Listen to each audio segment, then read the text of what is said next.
Hello. Yes, sir. Yes, I'm just sharing the PPT, sir. Okay, sir. Yes, sir, visible.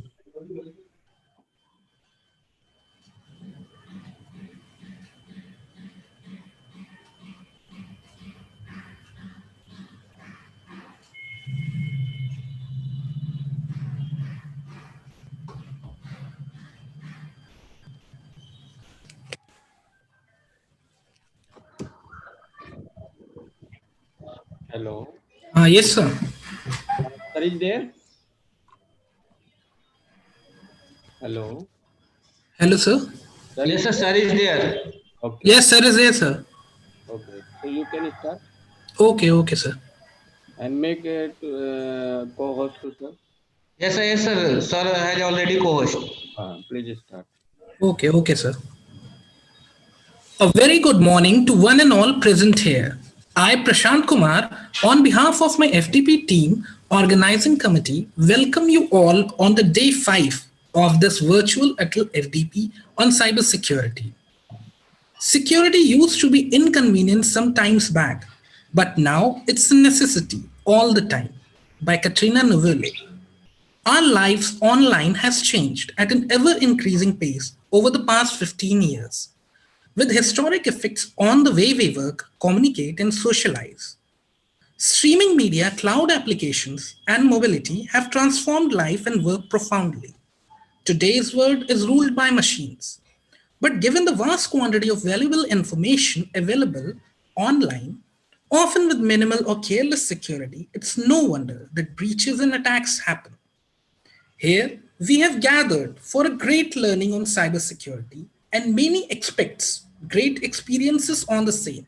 So, not taking much time, I would like to welcome our eminent speaker, Sri Gurucharan Singh sir, faculty member for cyber crimes, Central Detective Training Institute, Government of India.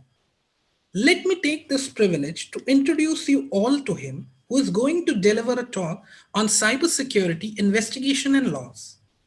Sri Gurucharan Singh sir has around 23 years of experience as a faculty member with Central Detective Training Institute, Ministry of Home Affairs, Government of India, Section 36A Chandigarh.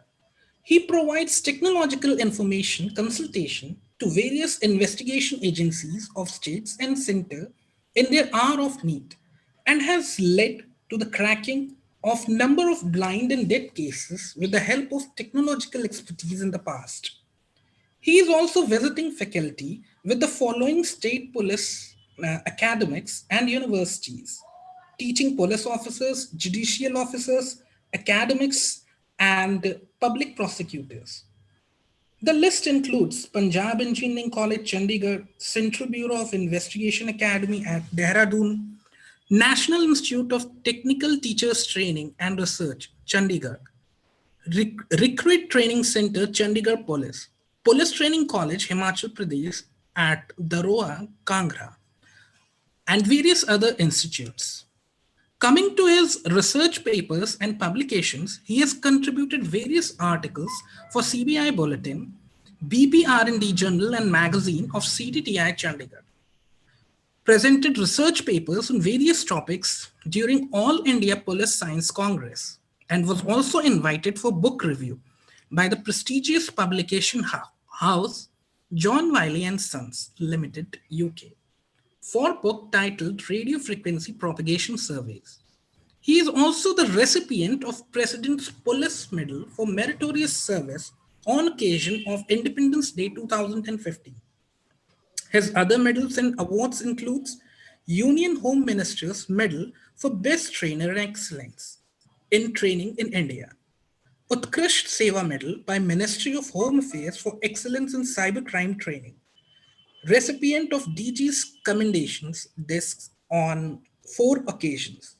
His area of specialization includes computer forensics, cell phone mobile forensics, location based services, investigation of online crimes, research and development of tools for cybercrime investigation, technical surveillance, cyber patrolling, cybercrime against children home, smartphone vulnerabilities. I consider it a great honor to welcome Shri Gurucharan Singh sir.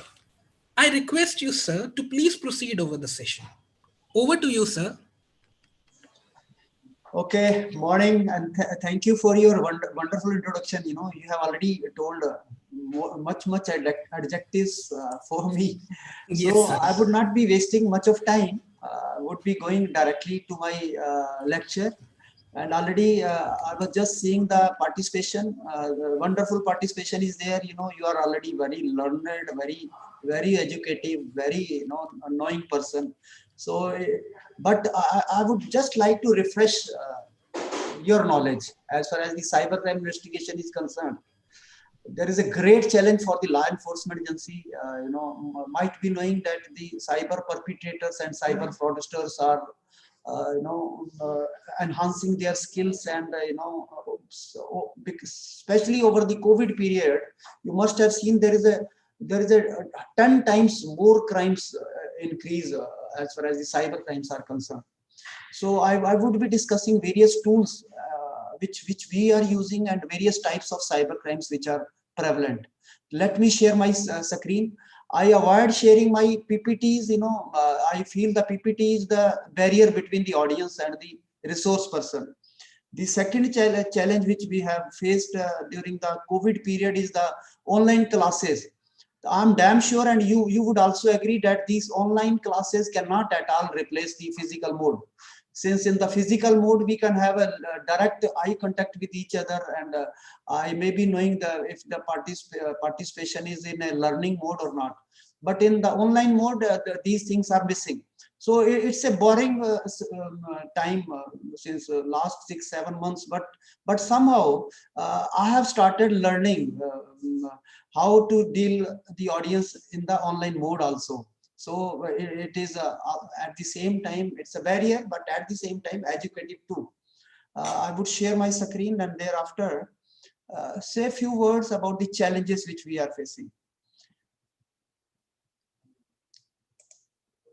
Hope I am audible to everybody. Yes, sir, you are audible, sir. Yes, sir. When my session would conclude, can you please tell me the time of conclusion of my session so that I can manage? It's 11:30, sir. Huh? 11:30. Okay, so we have got time then. Okay, I think my screen is visible to you. Yes, sir. Yes, sir. Okay, Yes, thank sir. you. So the first challenge now, which I would tell you, that nowadays criminals are a little bit switching over to the dark web. Everybody might be knowing about the dark web, the great challenge for we people when we speak about the dark web. I have got few cases for investigation where the criminals are operating on dark web, and it becomes at times very difficult to trace the perpetrator and the originator. But I work with 100% success. Every crime is a challenge for me. 100% success, and I mean it. You bring any case. I'm not saying about the only the cyber crime. You bring any case. Maybe it's a traffic accident. Maybe it's a burglary, dacoity. Maybe it's a terrorism. Maybe it's a murder. It is possible with the help of technology. So at the same time, the technology is also coming to our rescue in tracing many heinous crimes. Number one. Number two, I'm also working for tracing the missing persons. So I enjoyed a lot over the period, tracing many missing persons who were missing since last so many of years, and the police was not able to trace their whereabouts. So the technology has come to our rescue in tracing those persons.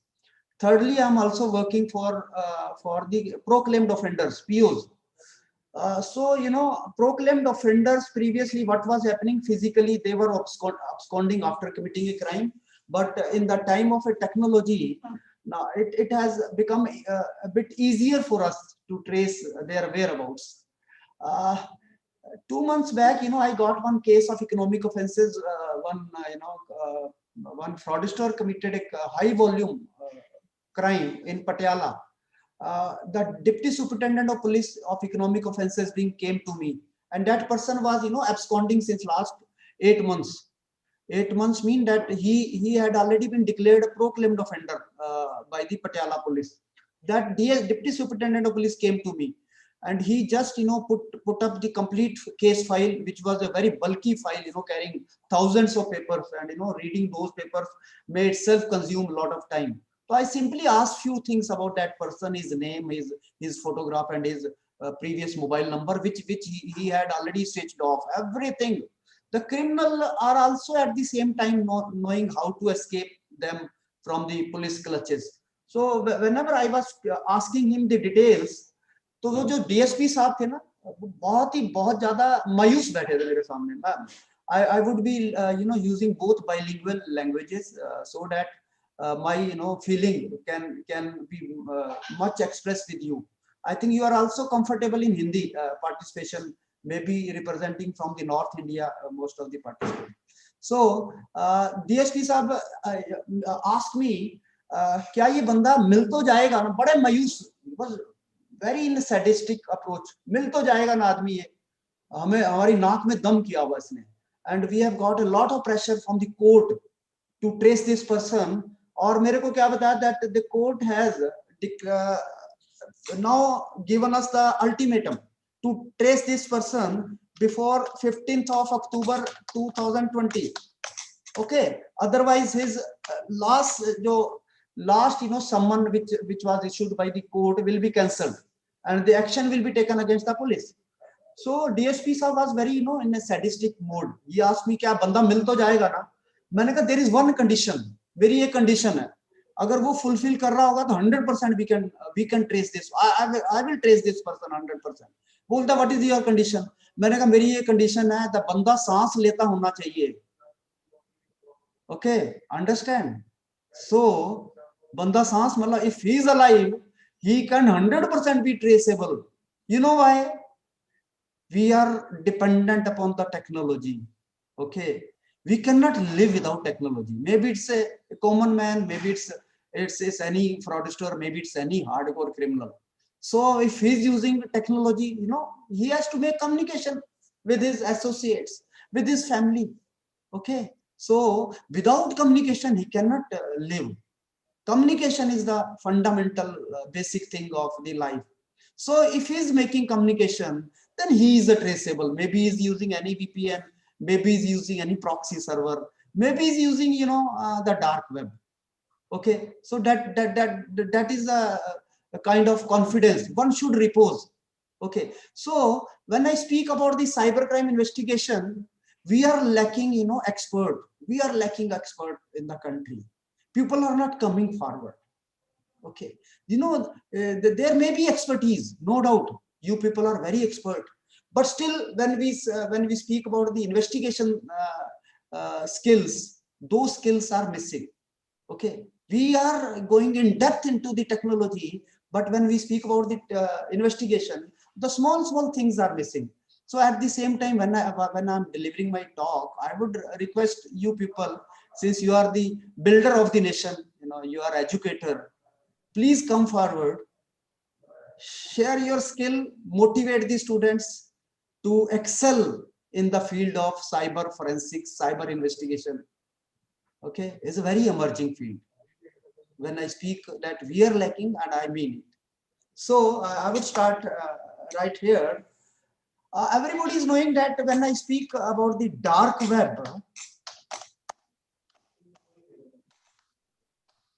how much part of the internet dark web is consuming, surface web is only having the 4% part of the internet. Okay, and remaining, 90, around say 95% part is of deep and dark, and that is why criminals and perpetrators are making much use of the dark and the deep webs, especially the dark web. And मेरे पास एक case आया था when the dark web, one of the person has hired a contractual killer. The contractual killers are also available to be hired on the dark web. And how to make payment to such type of hardcore criminals who are operating on the dark web to provide services. They are asking for the payment through cryptocurrency, and cryptocurrency, you know, is again very hard to trace upon. And the cryptocurrency, which is in majority used by the criminals in asking the money, and that is a Bitcoin.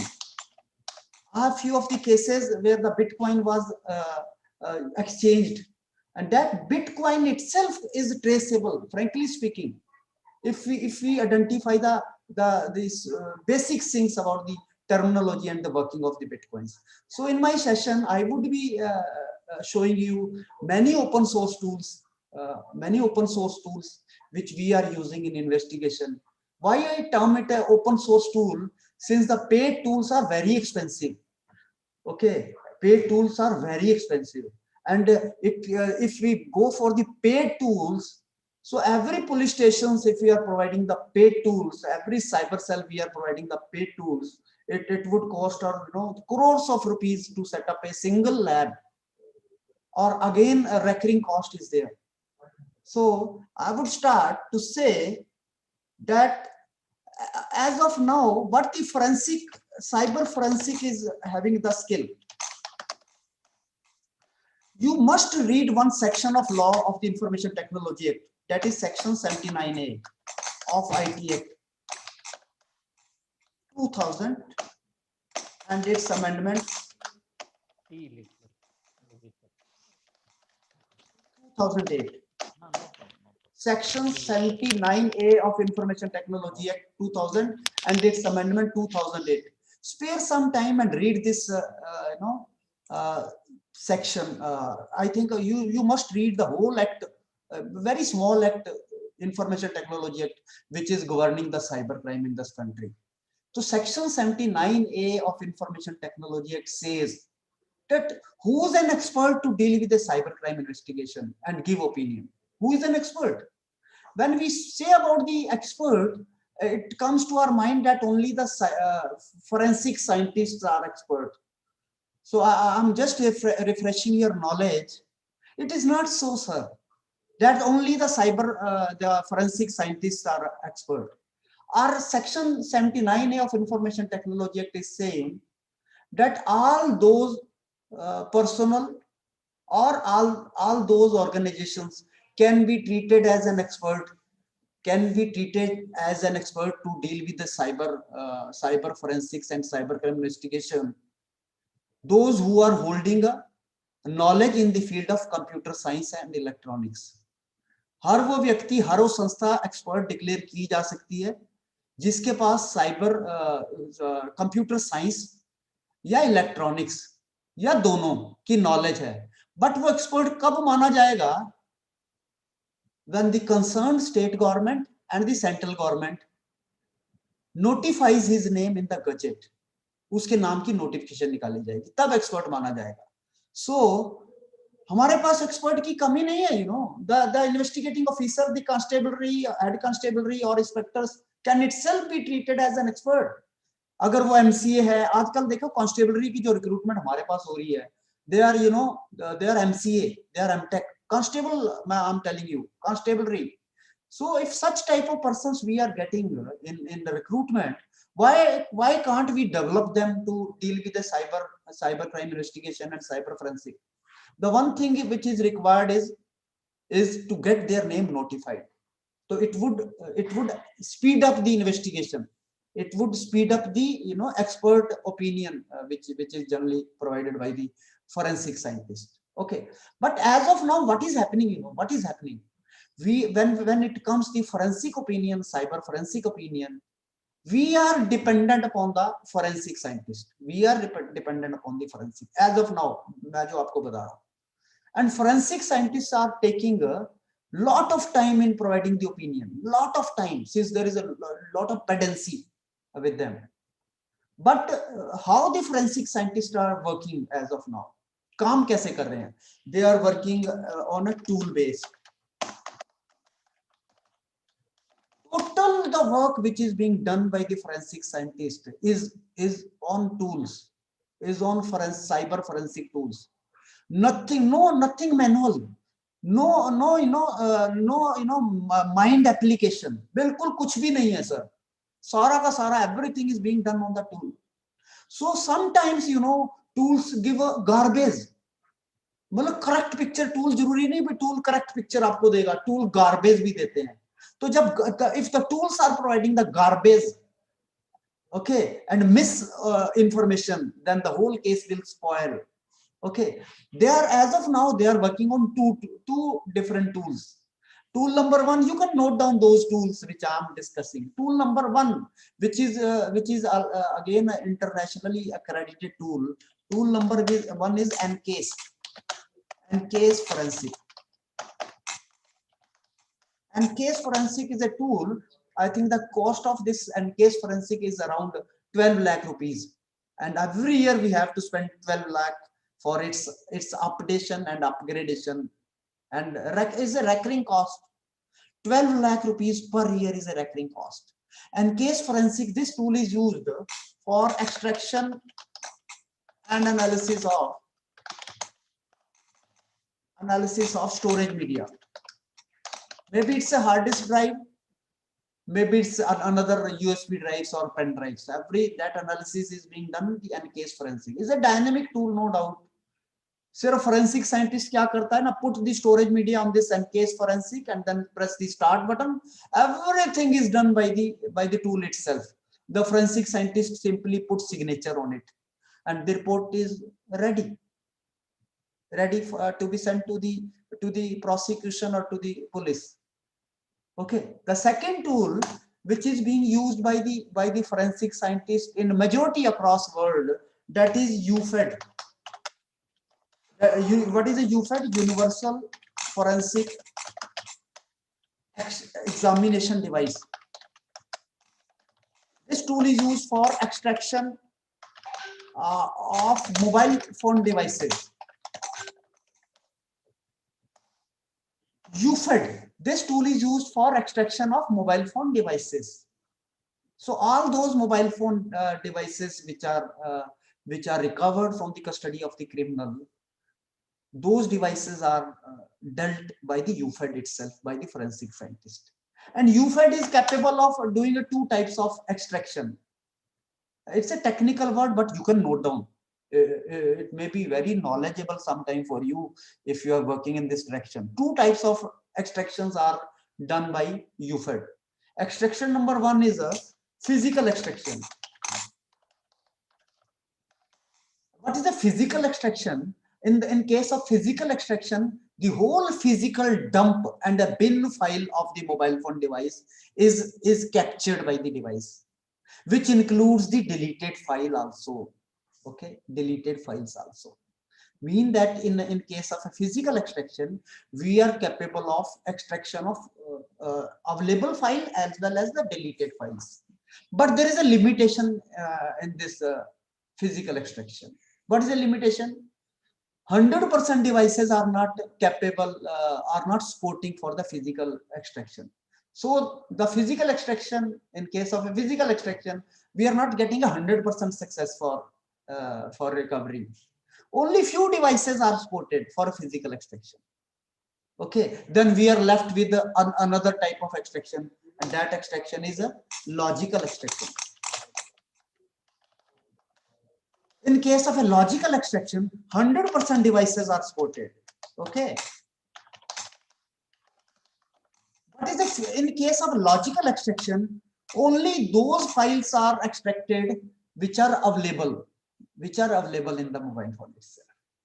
Okay. So in case of UFED, we are able to extract information from the mobile phone devices by two ways: physical and logical. No doubt a physical extraction is much required by us, since it provides us the deleted files also. But unfortunate that we are not 100% successful in physical extraction. Then we are left with logical extraction. But what is happening, when the police is seizing the devices from the custody of the custody of the accused. So both sides, as far as the police is concerned and the forensic scientists are concerned, they don't apply the mind in dealing with the devices. but I speak that I use the 100% open source tool, 100% open source tool in getting the information from the mobile phone devices. So when it comes to the application of mind in extraction of data from the mobile phone device, I would cite one case that what are the limitations. Suppose अभी क्या होता है, sometimes the police sees the mobile phone device and device is locked. I've seen many cases which have spoiled. The device is locked, and we can apply many types of locks. Maybe it's a pattern lock, maybe it's a facial lock, maybe it's sometime passcode, maybe it's a retina scan, maybe it's a biometric lock. Many number of locks are applied on the mobile phone device. So suppose if we seize a mobile phone device and that device is locked, and police even do not bother at the scene of crime that to see whether this mobile phone, what is the state of security, is there any access control applied on the mobile phone device or not. They simply pack the mobile phone device and send it to the forensic scientist for examination, and forensic scientist open that packet which is sent to the Central Forensic Science Laboratory after 2-3 months. इतनी ज्यादा पेडेंसी है उनके पास, 3 महीने के बाद docket का number आता है खोलने में. 3 महीने के बाद जब when they start analyzing that mobile phone device on the UFED, तो UFED क्या बताता है उसमें, that device is locked. ये डिवाइस लॉक्ड है, इसका पासकोड खुलवा के लेके आइए, ओपन करवा के लेके आइए, फिर इसको डिवाइस को हम एक्सट्रैक्शन कर सकते हैं. क्योंकि यूफेड जो है बहुत ही फ्यू डिवाइसेस का लॉक बाईपास कर सकता है. If there is a security access control applied on the mobile phone, very few devices are supported for bypassing. तो उस केस में helpless, total tool is helpless and forensic scientist is helpless. तो उस समय पे बोला जाता है सर इसका लॉक खुलवा के लेके आइए, इसका लॉक खुलवाइए, क्योंकि they don't apply the mind. Lock can still be made open if you work physically with the knowledge on the mobile phone device. खोला जा सकता है, but simple ये क्या करते हैं, क्योंकि total dependency on the tool is there.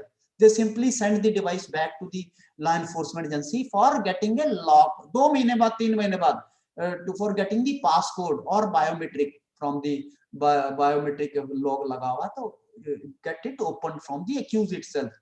तो मेरे पास तो कई बार केस आते हैं, तो अक्यूज को 3 महीने के बाद जब पुलिस वाला बोलता है ना भाई इसका पासकोड बता दो या पैटर्न लॉक बता दो, देन दे सिंपली डिनाई, वो सीधा ही मना कर देता है, नहीं सॉरी सर मैं भूल गया, मैं पासकोड भूल गया, मेरे को तो पासकोड याद ही नहीं है.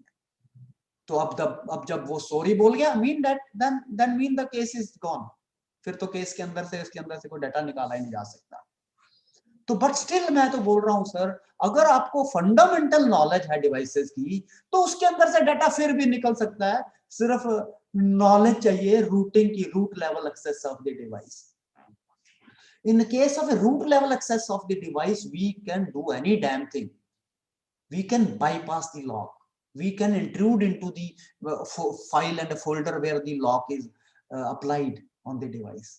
ओके. सेकंड एक और चीज पुलिस के मैंने देखा, जब मोबाइल फोन डिवाइसेस की रिकवरी करते हैं, एक मैं आपको केस बताता, what happens, you might seen that in few of the devices, Android especially, there is a feature when you delete the file, it goes to the bin folder या फिर recent deleted files. तो I have got one case of Haryana, जहां पे एक device को police ने seize किया, and that device they found, जब उस डिवाइस को एक्सप्लोर कर रहे थे क्रिमिनल की, उसमें से उनको एक ऑडियो क्लिप मिला.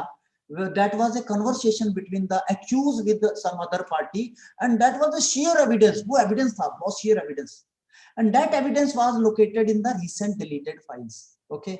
पुलिस ने उस ऑडियो को चलाया, सुना, और बहुत बढ़िया एविडेंस था, बहुत ही बढ़िया एविडेंस, क्लिंचिंग एविडेंस. अब पुलिस तो उस एविडेंस को डायरेक्टली प्रोड्यूस नहीं ना कर सकती before the court. They require the expert opinion. उन्होंने क्या किया, उस डिवाइस को पैक किया और फोरेंसिक साइंटिस्ट के पास भेज दिया. फोरेंसिक साइंटिस्ट ने उस डिवाइस को 2 महीने के बाद टर्न आया उसको खोला. खोलने के बाद अब पुलिस ने क्या भेजा था, दैट इस मोबाइल फोन डिवाइस के अंदर एक ऑडियो क्लिप है फलानी डेट का जो इसके अंदर पड़ा हुआ है, उसको रिकवर करके दो, एंड उसको ऑथेंटिकेट दैट ऑडियो क्लिप. अब 1.5 महीने के बाद जब फोरेंसिक साइंटिस्ट ने उस डिवाइस को खोला ना, उन्होंने पूरा यूफेड से एक्सट्रैक्ट कर लिया पूरा डाटा। एक्सट्रैक्ट करने के बाद अब देखिए वो जो ऑडियो क्लिप जो पुलिस ने बताया था वो मिला ही नहीं उनको, that audio clip was not there. इन्होंने सिंपली वो डिवाइस वापस कर दी इसको पुलिस को, जी there is no audio clip found in this device. जबकि वो इन्वेस्टिगेटिंग ऑफिसर जो इंस्पेक्टर थे उन्होंने खुद सुना था उस ऑडियो क्लिप को, खुद सुना था, चला के वो देखा भी था। वो ही वाज डैम श्योर, वो कहता मैंने तो सुना है। He came to the forensic scientist central forensic science laboratory, बोल रहा था सर मैंने तो खुद सुना ये ऑडियो, आपका टूल ने तो दिया ही नहीं। वो उस डिवाइस के अंदर वो अभी वो मिल भी नहीं रहा। उन्होंने डिवाइस को ऑन करके देखा, that audio clip was not there. Then that forensic scientist and the investigating officer both came to my office. उन्होंने मेरे को बताया, कहते गुरचरण जी एक ऐसा ये केस आया हुआ है और इसमें ऑडियो क्लिप जो है वो इस मोबाइल फोन के अंदर पड़ा हुआ था। ऑडियो क्लिप का जो स्क्रीनशॉट लेके रखा हुआ था इन्वेस्टिगेटिंग ऑफिसर ने, स्क्रीनशॉट जिसमें लिखा हुआ था it was lying the location of the audio clip was in recent deleted folder. अब मैंने उनको बोला सर ये तो आपने बहुत गलत काम कर दिया, you know recent deleted folder के अंदर की जो लिमिटेशन होती है दैट इज फॉर 1 मंथ। 1 महीने के बाद रिसेंट डिलीटेड फोल्डर के अंदर जितने भी फाइल्स पड़ी all are automatically deleted and purged, सारी की सारी डिलीट हो जाती है। अब देखो 1 महीने के बाद एग्जामिनेशन के लिए फोरेंसिक साइंटिस्ट ने लगाया और केस जो है बर्बाद हो गया। तो अब ये सारी ऐसी चीजें क्यों हो रही no, because of a lack of knowledge. So the knowledge कैसे बिल्टअप होगी, when you people carry out the research, impart education among the students और रिसर्चर भी, ये ऐसी लिमिटेशंस वाली होती है। अब आपको एक और चीज जब मैं बता रहा हूं, अब मेमोरी में जब आप बात करोगे memory forensic, everybody might be knowing that there are 2 types of memories, one is a volatile memory and second one is a non-volatile memory. Non-volatile memory. So these tools which I have discussed in front of you above, these NKS and UFED, only function on the non-volatile memory. Okay, but what about the volatile memory? You know, the non-volatile memory, no doubt, is a permanent memory, reside in the mobile phone device and reside in the computer system permanently, even if the device is switched off. But what about the volatile memory? Sir अगर मेरे से आप पूछोगे ना तो मैं बोलता हूँ सबसे ज्यादा सिग्निफिकेंट जो मेमोरी है ना, most signified memory is the volatile memory. Very few researches have been carried out, authentic researches. I had carried out one research in India about the volatile memory. You know what type of information you will find on the volatile memory? Suppose if you find any computer system switched on from the custody of the accused, I term it as a paradise for the law enforcement agency. मेरे को अगर किसी का computer system चालू हालत में मिल गया ना तो मैं तो उसको स्वर्ग की तरह ट्रीट करता हूं sir. Lot of information will flood on the volatile memory. So if you find a computer system on at the scene of crime, what is the duty of the investigating officer? What is the duty of the expert at that time? Is to acquire the volatile memory, sir. First acquire the volatile memory prior to switching on the computer system, switching off the computer system, sorry. So if the computer system is switched off, the memory, the information which is lying on the volatile memory will purge, will not be available thereafter. Okay, so seizure, acquisition of data from the RAM is most important. आप भी आज मेरा session खत्म होने के बाद try कीजिएगा, acquisition of data from RAM. How to acquire the data? There are many open source tools available on the internet for acquisition of data from the RAM. Tool number 1 you can download is the RAM capturer, free tool. Tool number 2 is FTK Imager. Again, it's a free tool. And tool number 3 is a very wonderful tool. The third tool which I am telling, Triage. Triage incident response tool. incident response tool. These are the 3 tools which are used for capturing the volatile memory, acquisition of data from the RAM. What type of data you will find from the RAM? You know, these tools create an image of the RAM data. Okay, what type of data you will find from the RAM? जितनी देर से computer उसका चल रहा है ना sir, 1 घंटा 2 घंटा, whatever he has done on the computer system, including his user IDs, his passwords, his chatting, everything you will find from the RAM. Sir, हम तो whenever we carry out the interrogation of any hardcore criminal, वो तो reveal ही नहीं करता कोई information. But if you have acquired data from the RAM, you know, you can come across with his credentials itself. Passwords तक मिल जाते हैं कई बार, जो कि हमें कंप्यूटर की हार्ड डिस्क के अंदर से नहीं मिलते. Total live memory. I had one case of Jammu and Kashmir where one of the hardcore terrorists had used one computer system of a cyber cafe. हमने cyber cafe, अब देखो, we seized the computer system of a cyber cafe. What we found from the computer system, that computer system was still on. We acquired the RAM. अब RAM के बाद, you know, suppose you have created one file on Microsoft Word, right? जो मैं अभी बना रहा हूँ आपके सामने. मैं क्या करता हूँ, उस फाइल को क्लोज कर देता हूँ without saving. I created 2 pages on Microsoft Word. Thereafter, I copied those 2 pages and pasted in on the email and sent that email. And I didn't save that document. Will I be able to find that content on the hard disk drive or the non-volatile memory? Not at all. But yes, I will find those content on the RAM, sir, if the RAM is captured. So even if those contents are not saved, will still remain on the RAM. So sometimes we get the content of the email which he had composed from the RAM itself. So I would request you, for a trial purpose, download one of the tools which I listed here and capture your RAM, sir. Miraculous things you will find. बहुत सारी information मिलेगी. Okay, but RAM के ऊपर आपको और भी बहुत सारी चीजें मिलती हैं. एक फाइल बहुत ही बढ़िया मिलती है सर रैम के ऊपर. That file is a swap file. Swap file. Everybody might be knowing about the virtual memory of the computer system.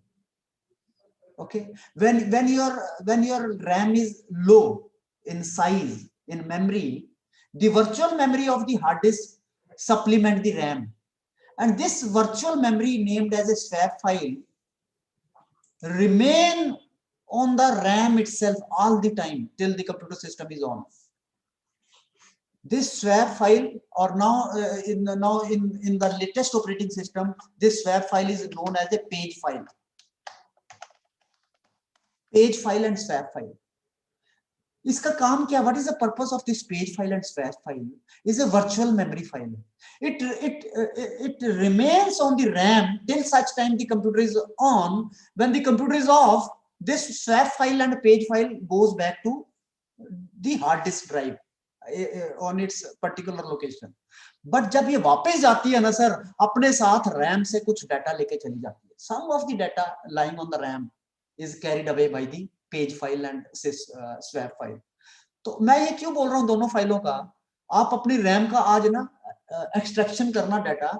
What you will find, 4 महीने पहले जो आपने पासवर्ड्स लगाए थे, 4 महीने पहले जो आपने चैट किया था, 4 महीने पहले जो आपने इंफॉर्मेशन अपने कंप्यूटर पे की थी, that information you will find today from your RAM data. You know how? Because of this page file, because of this swap file. Okay, but there is a limitation with these tools. ये तो image तो बना देंगे आपको. It will create an image of the RAM data. But you require an interpreter, क्योंकि that image will be a hex value, hexa value होगी. Hex value को you cannot read 0 and 1s. You require an interpreter to interpret this hex file, image file. उसके लिए एक और tool है sir, free open source tool है. Any hex editor you can download, but I would suggest you that tool is a WinHex. It's a free tool. WinHex. I think I'm not boring you. Please interrupt me. Participant, I'm not boring you, I think. No, sir. Okay. Please interrupt me if there is something, if I'm going out of box. But you know, when I speak, you know, most of the time I'm dealing with the law enforcement agencies or a police officer. But you are a different. I have got a lot of experience in sharing the information with the academicians like you. So, but I feel it to be, you know, share worthy when I speak to you people. So this such type of information आपके पास होनी चाहिए. तो मैंने आपको बताया WinHex is the open source tool. Download this tool and make use of. What is the beauty of this tool? Open the image, whatever you have acquired from the RAM capturer of the RAM data. This tool will make that image in a human readable format, and you will be unable to understand. Suppose for a trial purpose, you just do one thing, you know, type something and don't save it up. Type any password, don't save it up. Okay, and acquire your RAM data. After acquisition of your RAM data, okay, open that image through WinHex, and then thereafter search a keyword. Any keyword. Suppose if your password search karna, you will find your passwords itself. Old passwords which you had applied way back 2 months back, you will find from the WinHex. Okay, one thing which I would like to discuss in front of you. The second thing, मैं सिर्फ broad चीजें discuss कर रहा हूँ आपके सामने. Rest of the things you already are knowing of. एक और चीज मैं बहुत ही सर emphasize करता हूँ, which is missing right now, is, you know, criminals are very shrewd. They are rather, we can say that they are very knowledgeable. What they are doing, they are using the removable memory devices. They are using the removable memory device on the computer system, so that there is no evidence remains in the local drive. They save the information in the pen drive. They save the information in the USB hard drive, and then thereafter carry away those devices. So, being an investigating officer, first duty of mine is to identify how many removable memory devices was used on the computer system. And you must be even vigilant. Suppose sometimes some bad guy is coming to your computer system and taking away your private stuff. You may not be aware of. So I need to know how many removable memory devices were used on this computer system. Okay. Everybody might be knowing that whatever USB device you attach to the computer system. USB device means I may be using my web camera as a USB device. I may be using my printer as a USB device. I may be using my pen drive or another storage device as a USB. You know, nowadays devices are coming in a USB connectivity mode. So first thing I need to know how many USB devices were used on this computer system. You know, that would be my vital evidence. क्योंकि मेरे को पता है वो computer के अंदर तो कुछ भी सेव नहीं करेगा that criminal or perpetrator. So मेरा तो सबसे पहले काम ही होता है identify USB devices.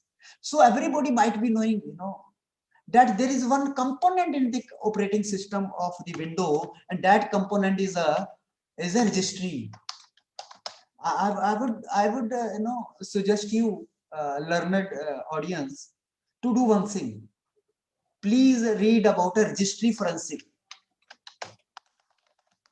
Download go to the Google this information, registry forensic.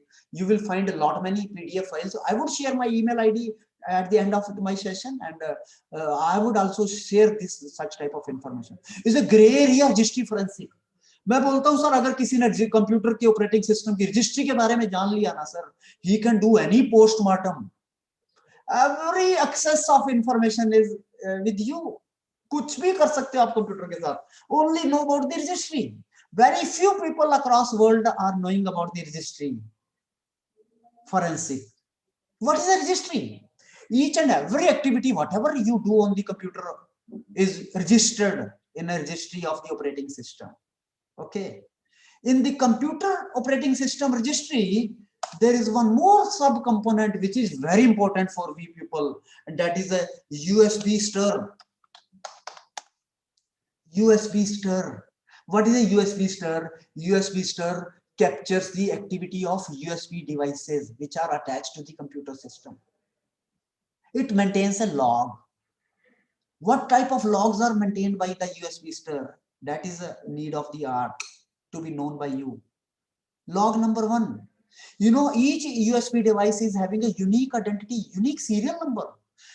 You may be surprised to know that your pen drive is also holding a unique identity, unique serial number, which is not embedded or labeled on the pen drive itself. It is stored digitally within the pen drive itself. Okay. So what sort of information this USB stir is capturing is number 1, label of the device. Label of device, you might be knowing that if your device is of a printer, then the label would be the manufacturer name, Canon printer. Or if you are using a pen drive, the label by default may be a Kingstar or some emission, the make and model of the device. So that label is captured by USB stir. Second thing is a unique serial number of the device is also captured. Third is software version. Which software version this device is holding? That is also captured by the USB stir. Fourth thing is the date of connectivity, date of attachment. किस date को ये USB devices computer के साथ लगाया? पांचवी जो होगी date of डिसकनेक्टिविटी, date को डिटैच किया, mean the time of using that device, time and date, and the time of date of detaching of that device from the computer system is recorded by USB stir. Certain number पे frequency, how many times this device was used on this computer system. Such a wonderful things are there recorded in the USB stir. I got one case from Gujarat, you know, where one person was alleged of manufacturing the child pornography and thereafter selling. What he was doing, he was even also doing the virtual sex, and he was selling that virtual live streaming to some Arab countries, sheikh. Live sex, children's sex. Through some intelligence, that person was caught, पकड़ा गया. अब जो पकड़ा गया तो उससे the police was interrogating him that what you were doing a live sex and then thereafter broadcasting it to some Arab countries, that was alleged to you. अब वो बंदा, he was simply denying. कहते sir, आप what you are telling me, you captured my computer system, that is a desktop computer, and this desktop computer is not having any web camera or not having any audio video facility. How come that you are alleging me that I was selling this virtual live streaming of these children? कहते मेरा तो sir web camera ही नहीं, कुछ भी नहीं है. He was simply denying all the fact.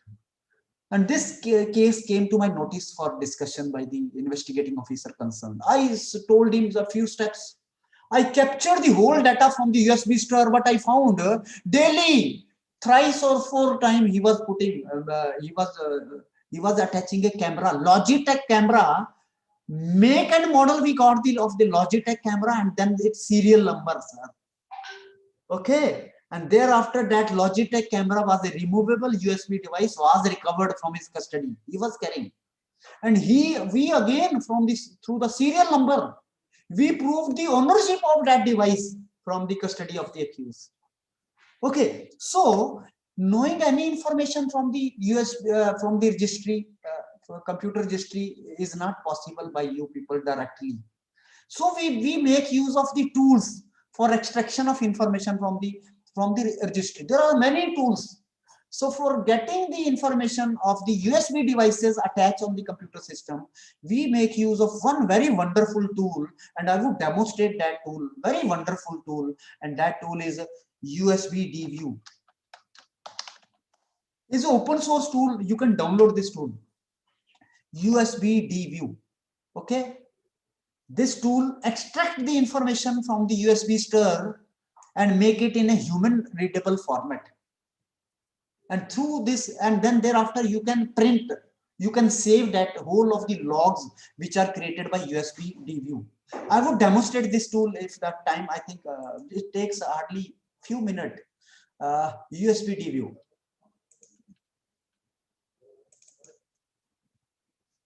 Okay. The beauty of this tool is that you need not to install any tool. What happens, if we are installing anything on the accused computer, then there are a lot of allegations made during the prosecution that police did something. So we may make use of executable tool which are not installed. Simply execute. Those commands can be run through DOS and itself can be run through execute this GUI based tools. So I will run this USB DView. This tool is there. Okay, just see. Are you able to see that this computer system I have just started making use of? Very few days are left. So it is telling me that one Logitech camera, okay, this HD Logitech camera was attached to this computer, and serial number of that device and the date of attachment and date of last unplugging, and there if you see scroll this information, lot of information are there. ये system तो मैंने अभी 2-3 दिन से शुरू किया sir. अब देखो, it is telling me Kingston Data Traveler. Are you able to see the serial number? You will be surprised to know that my pen drive serial number is there. I had unearthed many, many cases with the help of USB DView. Again, it is telling me, it is showing me that there is one Lenovo hard disk drive was also attached to this computer system. Storage devices, but this computer system has been formatted 3 days back. Otherwise, through USB DView, if I attach my mobile phone device, it would give me the model, that is the iPhone model so and so was attached to my Samsung mobile phone, Vivo mobile phone device. The USB DView will give me the information that which type of mobile phone was attached to this computer system, including the serial number. It would not be the IME number, but would be the serial number of the device. So if I get such type of information from the USB DView, what would be my duty, being the investigating officer, or being the cyber security expert, or being the cyber security private person detective? My duty is to recover those devices. Okay, so you will also be working somewhere as a security expert. So you need to understand how many devices were attached to this computer system, so that you may be able to know what is happening to the computer system, and you are capable of recovering those devices from the custody of the accused. Okay, understood? I think should I go ahead, or is there any question? Yes, sir. I have a few questions. Yes, please. I think Yes, we sir. should take a question towards the end, or will in between we will also do. Okay, you carry forward. Yes, sir. Sir, while you're using for collecting the volatile memory, using the open source tools, it may be Nearsoft or FTK Imager or all. So these are all stand in front of the law? These are all, sorry, I could not, you're not. These tools, audible. like when you are using the open source tools, so while you collecting the evidences at the scene of crime, so these evidences are stand in front of the law while you are using the open source tools while collecting the evidences from the scene of crime. These evidences are the code may be accepting these open tools collected data. We make a full mention of that tool. Full mention of that tool in our case diary. Okay, no doubt that at a later stage, those information can be authenticated from the forensic scientist for any tampering, any obliteration in between. But we, like FTK Imager, suppose I'm using FTK Imager, is a very branded product and license every information, though it's open source, but still there is a information of its product and its licensing is there that we used to mention in our case diary, so that there is no allegation leveled at a later stage. We mention it up that we making use of this TRIAS, which is developed a open source tool by so and so, is authenticated tool, is internationally acceptable tool. We seize the RAM data through this tool, and thereafter that data has been The primary purpose of getting the RAM data is not to get it authenticated in the court of law. You must understand its main purpose. Main purpose is to know the credentials of the accused and thereafter conduct recoveries of further information. You got it? The major purpose, not to get any direct evidence. The direct evidence we will be able to get from the hard disk of the accused itself. But the live data, his credentials, his passwords, whatever he was doing at the time of seizure of his computer system, the live data, the working data of the computer. Got it? Yes, sir. Yes, sir. And Yes, Prasad. yes, sir. One more point, sir. Now Indian investigating officers are really collecting volatile data in the scene of crime. No. That is the main unfortunate part. That is the main unfortunate part. So we need to educate. Okay, they don't have a tool.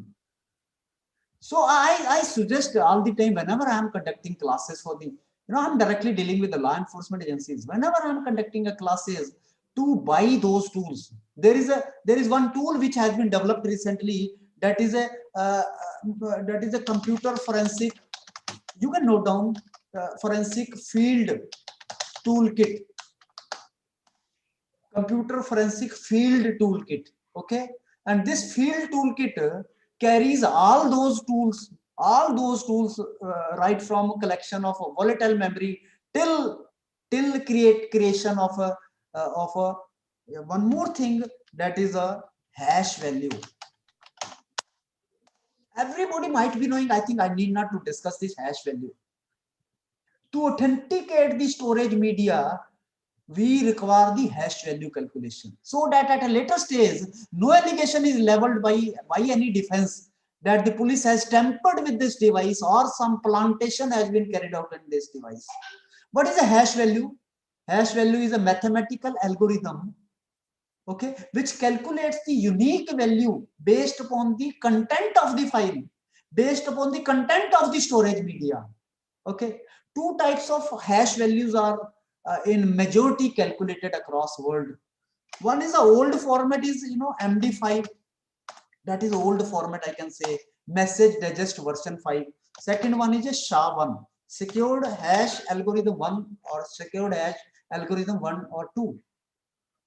So I would suggest, rather you being even some security researcher, or you being the investigator, or you being some cyber security expert, you need to authenticate the storage media, and that authentication certification can be integrity can be carried out by virtue of hash value.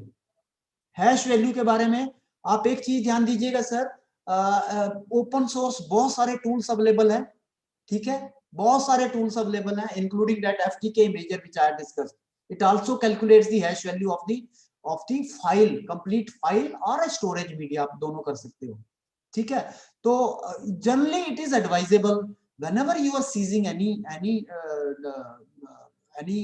evidence of a digital nature from the custody of the accused, carry out the authentication first, and that authentication is hash value calculation only. Okay, and hash value is dependent upon the content of the file. It is not dependent upon the nomenclature of the file. Sometime हम क्या सोचते हैं, we time बड़ा limited है, otherwise I could have demonstrated in front of you how the nomenclature and the contents both are the different. Suppose you are carrying two files all together, the content are similar, the name of two files are different. Suppose two files are there of a Microsoft Word, उन दोनों file के अंदर the similar contents are there. Similar algorithm was used for saving the file in both the files, but नाम दोनों का different है. But whether the hash value would be the similar one or different one, ये बताइए जरा, क्या दोनों की hash value same रहेगी या different रहेगी? Hash value दोनों की same रहेगी सर. क्यों? क्योंकि hash value is calculated upon the content of the file. I have nothing to do with the nomenclature. मेरे को नाम से कुछ नहीं लेना देना. एक एप्लीकेशन आता है, आप इंटरनेट से डाउनलोड कर लेना, that is a hasher. इसको use download this application and then calculate the hash value of your any file. Okay. Apart from this, one more thing I would like to discuss in front of you, and that time constraint है, नहीं तो मैं network पे जाना चाह रहा था, but एक चीज मैं बताना चाहूंगा sir, that is a time and date of each file. Time and date of last access. ये बहुत ही ज्यादा important है. Whenever you are switching on the computer system, what is happening first time is updation of last access time and date on your storage media. आपके hard drive का बाद में analysis करके I can identify when this storage media was last accessed upon. But each and every file or each and every activity, whatever you do on the computer system, carries some time and date stamping. And that time and date stamping is also known as a MAC time and date stamping. I would suggest you to please Google this information, MAC time and date stamping. Wonderful information, sir, for we people and you people. And this MAC time and date stamping is known as, where the M stands for date of modification and A stands for date of last access, and the C stands for date of creation. Okay. These perfect time and date stamping is carried out with each and every activity, whatever do on the computer system, especially the file. Okay, but there is some conflict in this time and date stamping, MAC stamping. How to understand that conflict? I had got one case of Central Bureau of Investigation for discussion with me 2 years back. What happened in that case was of abatement. So many of case studies are there with me, but that's a time consuming sometime. But I would like to discuss this case. That case was of abatement. No, abatement sometimes is very difficult in the court to prove. उस case में क्या था? There was one allegation against one senior bureaucrat of abatement. One girl committed suicide, and that bureaucrat was totally denying of having any relationship with that girl, any relationship.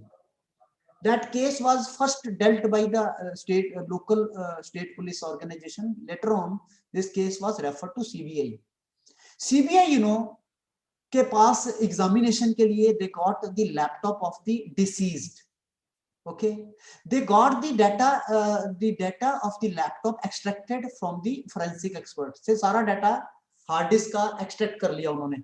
Extract करने के बाद forensic scientist ने सारा data जो है इनको external memory device के अंदर डाल के दे दिया सीबीआई को. अब जब वो उस डाटा का एनालिसिस कर रहे थे तो they came across with one image file, and when they opened that image file was both that bureaucrat and girl were in a compromising position. Both were nude in a compromising position, whereas that bureaucrat was denying that I don't know this girl. दोनों की तस्वीर नंगी तस्वीर आई sir. Okay, that was a clinching evidence for the CBI to prove in the court. But there was one very unfortunate thing embedded in that file. वो क्या थी? अब देखो उस फाइल का जब इन्होंने देखा ना, उस फाइल के अंदर से क्या मिला? एक तो वो दोनों compromising situation में थे. And now see one thing. The date of creation of that file was 12th of March 2015, and time was 16:15 hours, and date of modification was 4th of February 2015, and time was morning 09:00 hours, and date of last access was 18th of March 2015, and the time was evening time 18:19 hours. Do you find anything conflicting in this information, sir? Some unusual thing did you find in this information? I would like to ask from the audience. Do you find any unusual part of this information? Yes.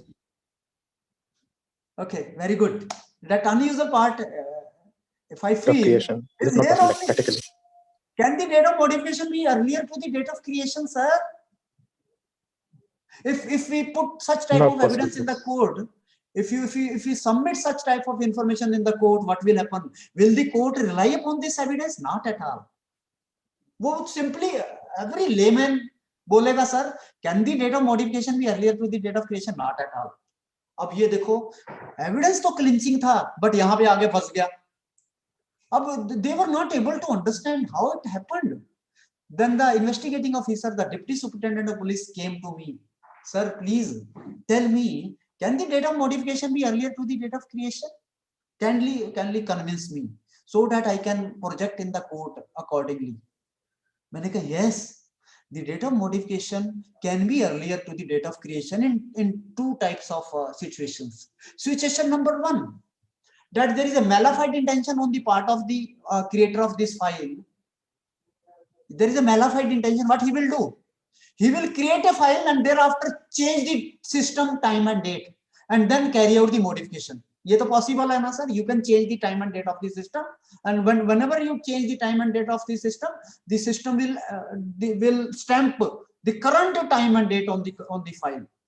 In that case, there would be a conflicting situation. Situation number two, which is a very usual, जो हर बार होती है और आपके साथ भी होगी. You know, suppose if I'm transferring any file from my mobile phone device or from my pen drive to this computer system. Suppose I created one file on my this computer system. Today is suppose 27th of November 2020. I created that file on this my computer system, and thereafter I transferred that file to my pen drive. And after 4 days, suppose on 1st of December, I transferred that file to one more computer system. Okay, what would be the time and date of creation in that computer system? You know, what would be the time and date of creation? पता क्या होगा? Time of date and creation वो उस computer का होगा जहां पे मैंने ट्रांसफर की. And what would be the date and time of modification? जहां मैंने फाइल को बनाया, सर, मेरा खुद का कंप्यूटर, वो मेरी डेट ऑफ मॉडिफिकेशन होगी. So suppose if आप ट्राई करना, जब whenever you are transferring any media from your mobile phone device or from your pen drive to this computer system, you will always find a conflicting time and date stamping. Date of modification will be earlier to the date of creation. So how to prove such type of cases? For proving such type of cases, we then require in-depth metadata analysis. Metadata analysis. Okay, so you can download, there are many tools, open source tools. Metadata is the hidden data of the file, which provides us the information about the creator of that file and which was the device used for saving, for creation of that file, etc., including the megapixels, and then sometimes the metadata also include the information of geotagging with that file. So one tool which you can download is a metadata viewer. Okay, so metadata will provide you the in-depth information of a file, where this file was created, whether there are any hidden time and date stampings available or not. So in that case, we carried out the metadata, and we found one device called the Samsung Galaxy Tab 2, where that file was created, that image was taken. It means that this image was taken from Samsung device, and that Samsung device was found from the custody of the accused itself. Okay, so such type of information, conflicting information, can itself be verified. हाँ, अब देखिएगा, lot of cases had happened in the recent past during the COVID period of a honey trap. बहुत सारे cases आए sir honey trap के, आपको भी मालूम होगा ना, the girl, the person on the other side posing as a girl, get the information from that person, and then thereafter exchange the videos or exchange the images, then starts a blackmailing. Many cases I have got. One case I got from the prestigious college, medical college in this Punjab, where one guy, that a student of a PG, was trapped. How he was trapped, you know. He got an email from one girl. बड़ा सुंदर सा नाम था उसका लड़की का. उसने उसको मेल किया that I want to make a friendship with you. Can you come on this private chat room of this application? He suggested one application for a chatting. He immediately went on that application and thereafter they started chatting. And after starting chatting, अब इस लड़की ने, you know, he shown her video, her live streaming to him. And while they were interacting with each other, that girl removed her upper cloth. अपने ऊपर की cloth उसने remove कर दिए. And that guy became crazy. अब then girl then told him, आपने you also remove your cloth. अब उसने भी सारे कपड़े निकाल दिए. निकालने के बाद then she asked him to go for a virtual sex. Then he masturbated. Then what happened, you know, that person who was posing as a girl was having a screen recorder and he captured the complete video. Then he started, you know, blackmailing. He was asking lakhs of rupees. Student, medical student, PG student, though he was getting some salary, he asked for 2.5 lakh rupees. He paid, you know, 2.5 lakh. Then thereafter he again started endless, you know, the requisition. ऐसे cases में होती है. 2 attempt के अंदर उसने लगभग 5.5 लाख रुपए दे चुका, अभी भी मांगे जा रही है. Then that doctor came to me through some reference. Sir, मैं तो मर जाऊंगा, बर्बाद हो जाऊंगा. वो लड़की मेरे को ब्लैकमेल कर रही है और बोलती है कि मैं उसको सोशल मीडिया पे वायरल कर दूंगा तुम्हारी पिक्चर को. ये मैं तो बर्बाद हो जाऊंगा सर. मेरी बहुत बढ़िया रेपुटेशन है. मेरी शादी होने वाली है सर, टूट जाएगी. No, honey trap. एक हनी ट्रैप का मेरे पास और केस है. That was of a Delhi, one of the Delhi very senior officer. He got one mail. I will show that mail to you if you are able to see my screen.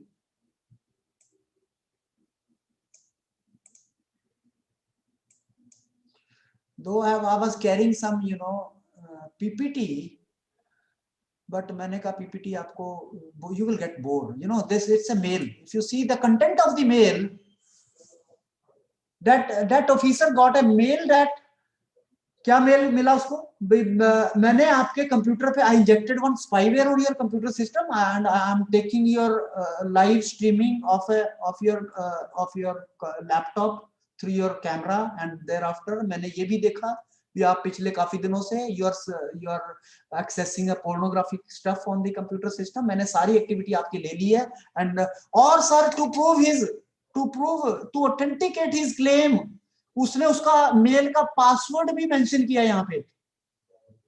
अब जब आपको कोई आपकी mail का password दे दे तो you will rely upon his, you know, verdict or not. आप उस पर विश्वास करोगे. अब इसने पासवर्ड भी दे दिया. अब now he is asking for $1,000 in a Bitcoin, and he has also given the Bitcoin address.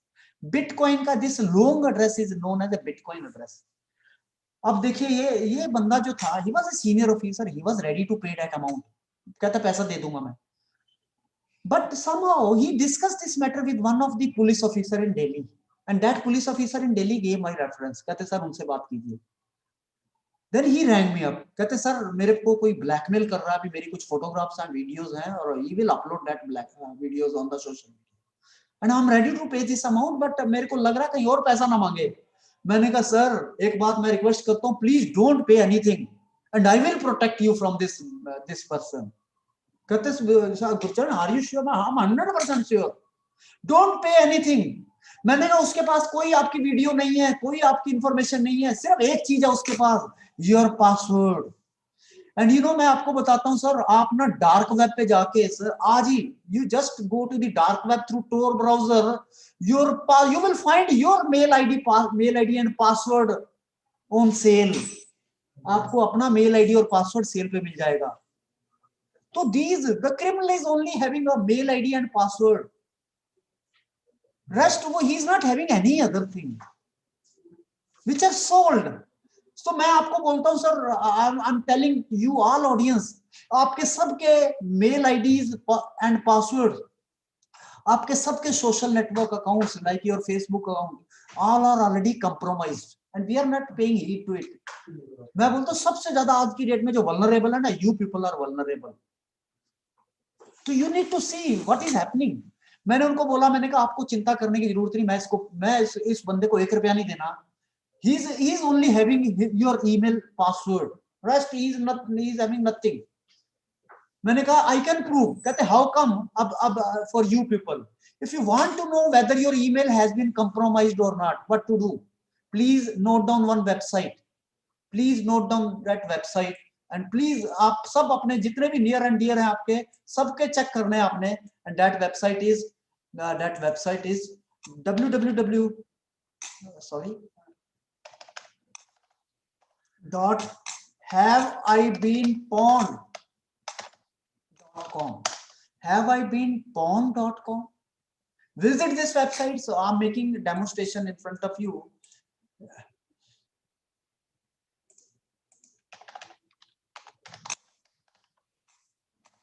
haveibeenpawned.com. Okay.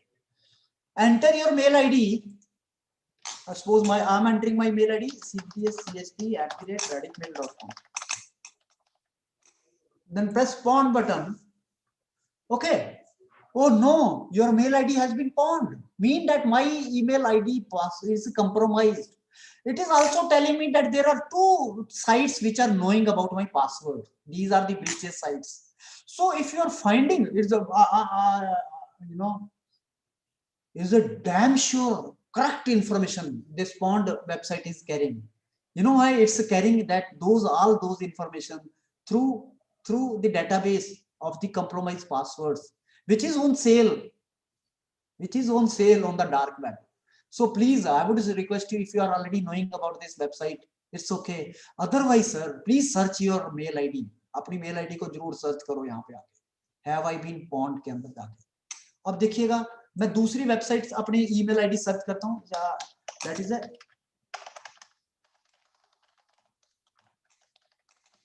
Okay pond. It is now telling me it's a good news. It's a green that is a safe. It has not been pawned. So if you are finding that your mail ID is listed in the pawned, is a compromise, what to do? Immediately, change the password and apply 2-factor authentication. It is my request to everybody, please apply 2-factor authentication to each account. Maybe it's a social network account, maybe it's a mail account. You will be saved. But if somebody is having your password, he can do any damn thing, sir. Sir, Google, Google is knowing each and every bit of information about you. And what sort of information Google is knowing?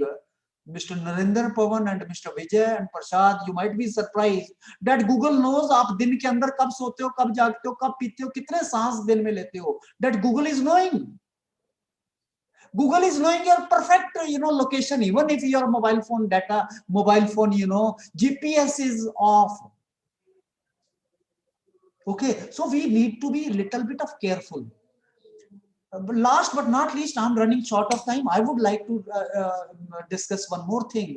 That suppose if somebody is asking you to pay the money through Bitcoin, you can verify whether his claim is authenticated or not. You just verify the Bitcoin address. It was a Bitcoin address. How to trace this Bitcoin address, whether it's authenticated or not?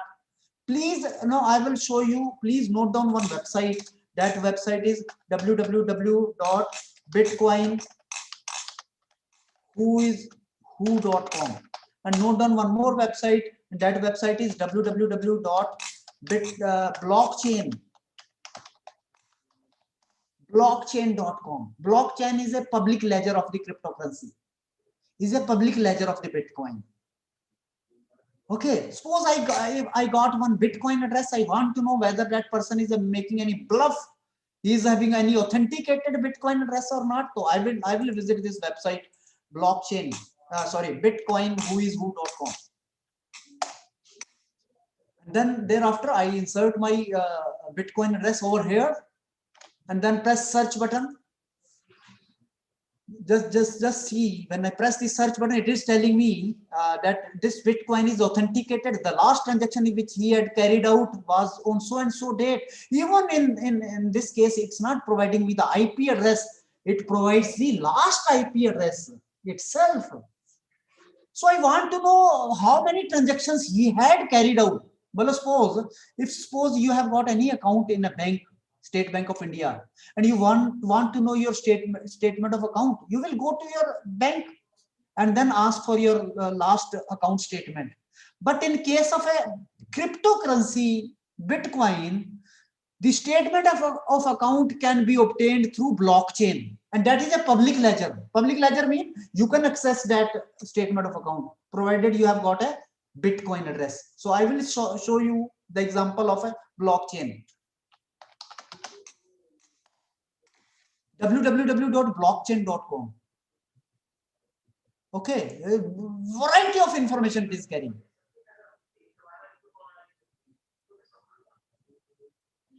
Last transaction, suppose I'm carrying any Bitcoin address. Suppose there is this Bitcoin address is some fraudster Bitcoin address. I want to know about this Bitcoin address. What I will do? I will copy this Bitcoin address and then go to the Explore window and search. Sorry. Search. Put your Bitcoin address over here and then press search button.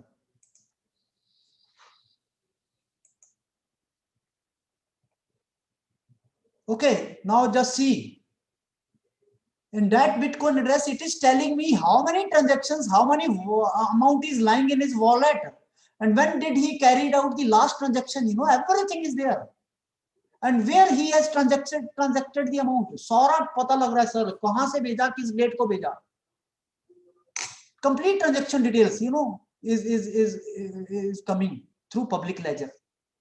This transaction, it is showing unconfirmed. He had sent the money, but the amount has not been confirmed. www.blockchain.com. Okay. The second thing which I would like to tell you is, but the time is very short. You know, many things I had to discuss. Is one more thing which I would like to discuss is the mobile phone. So everybody is knowing that each and every mobile phone handset is having a unique identity, and that unique identity is known as IMEI number. Please note down, the very small time I will take out. International Mobile Equipment Identity is the unique identity of the mobile handset. Okay, if you press a *#06# button on your mobile phone device, you will get the IMEI number. If you type a *#06#, you will find the IMEI number of your device. What is the size of the IMEI number? Is a 15 digit. 15 digits. I will share this note with whatever I'm typing with you if you desire so. The size of the IMEI number, why I'm telling you this IMEI number, since many times you lose your device, you lost your device. How to trace those devices? Police के पास तो बाद में जाओगे, मैं आपको यहीं पे बता देता हूँ तरीका.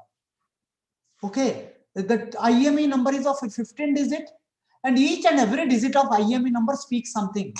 First 8 digit of the IMEI number are known as a manufacturer and device identity. Make and model of the device can be known through first 8 digit only. I require only first 8 digit. Rest of the 7 digit of the device are known as a mobile serial number. Okay, first 8 digit decide about the make and model of the device, and the rest of the 7 digit indicates about the serial number.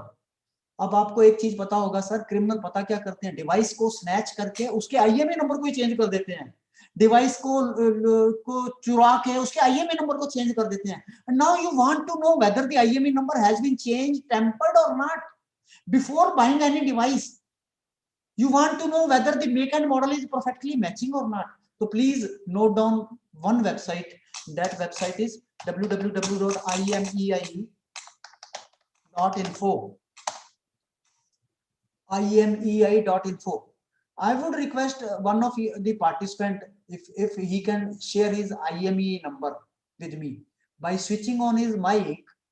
If any of the participant can share his IME number, I won't do anything with your IME number, that I stand guarantee. Can you please speak your IME number? If it is okay, then I will ignore it. Mr. Prashad, *#06#. Yes, sir. I'm doing that. Yes, please. Please only share first 14 digit of your IME number. Only first 14 digit. Don't share the 15 one. *#06#. Yes, I'm doing. I'm sir. Yes, please. So you are expecting first yes, sir. First 14 only. Don't share the last one. Last one I will calculate for you. Okay. 3529 3529 25 25 10 10 16 16. 6. Yeah. 0 Yes. 16 62. 62. Rest of 3 words I was missing, sir. I'm missing. Yes, please. 353 353. So it is a complete IMEI. You are provided every digit. I think so. So can you identify my second IMEI, sir? Probably. No problem. देखिए, no. 2 to So 4. identify my second IMEI, possible, if possible. Yes, please. Yeah. Only 14 digit. Please provide. Okay. 14 digits, no? Okay. Yes. 3529 Yes. 2510 Yeah. 17 Yeah.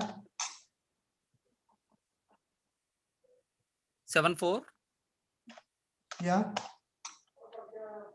93. 93. Okay.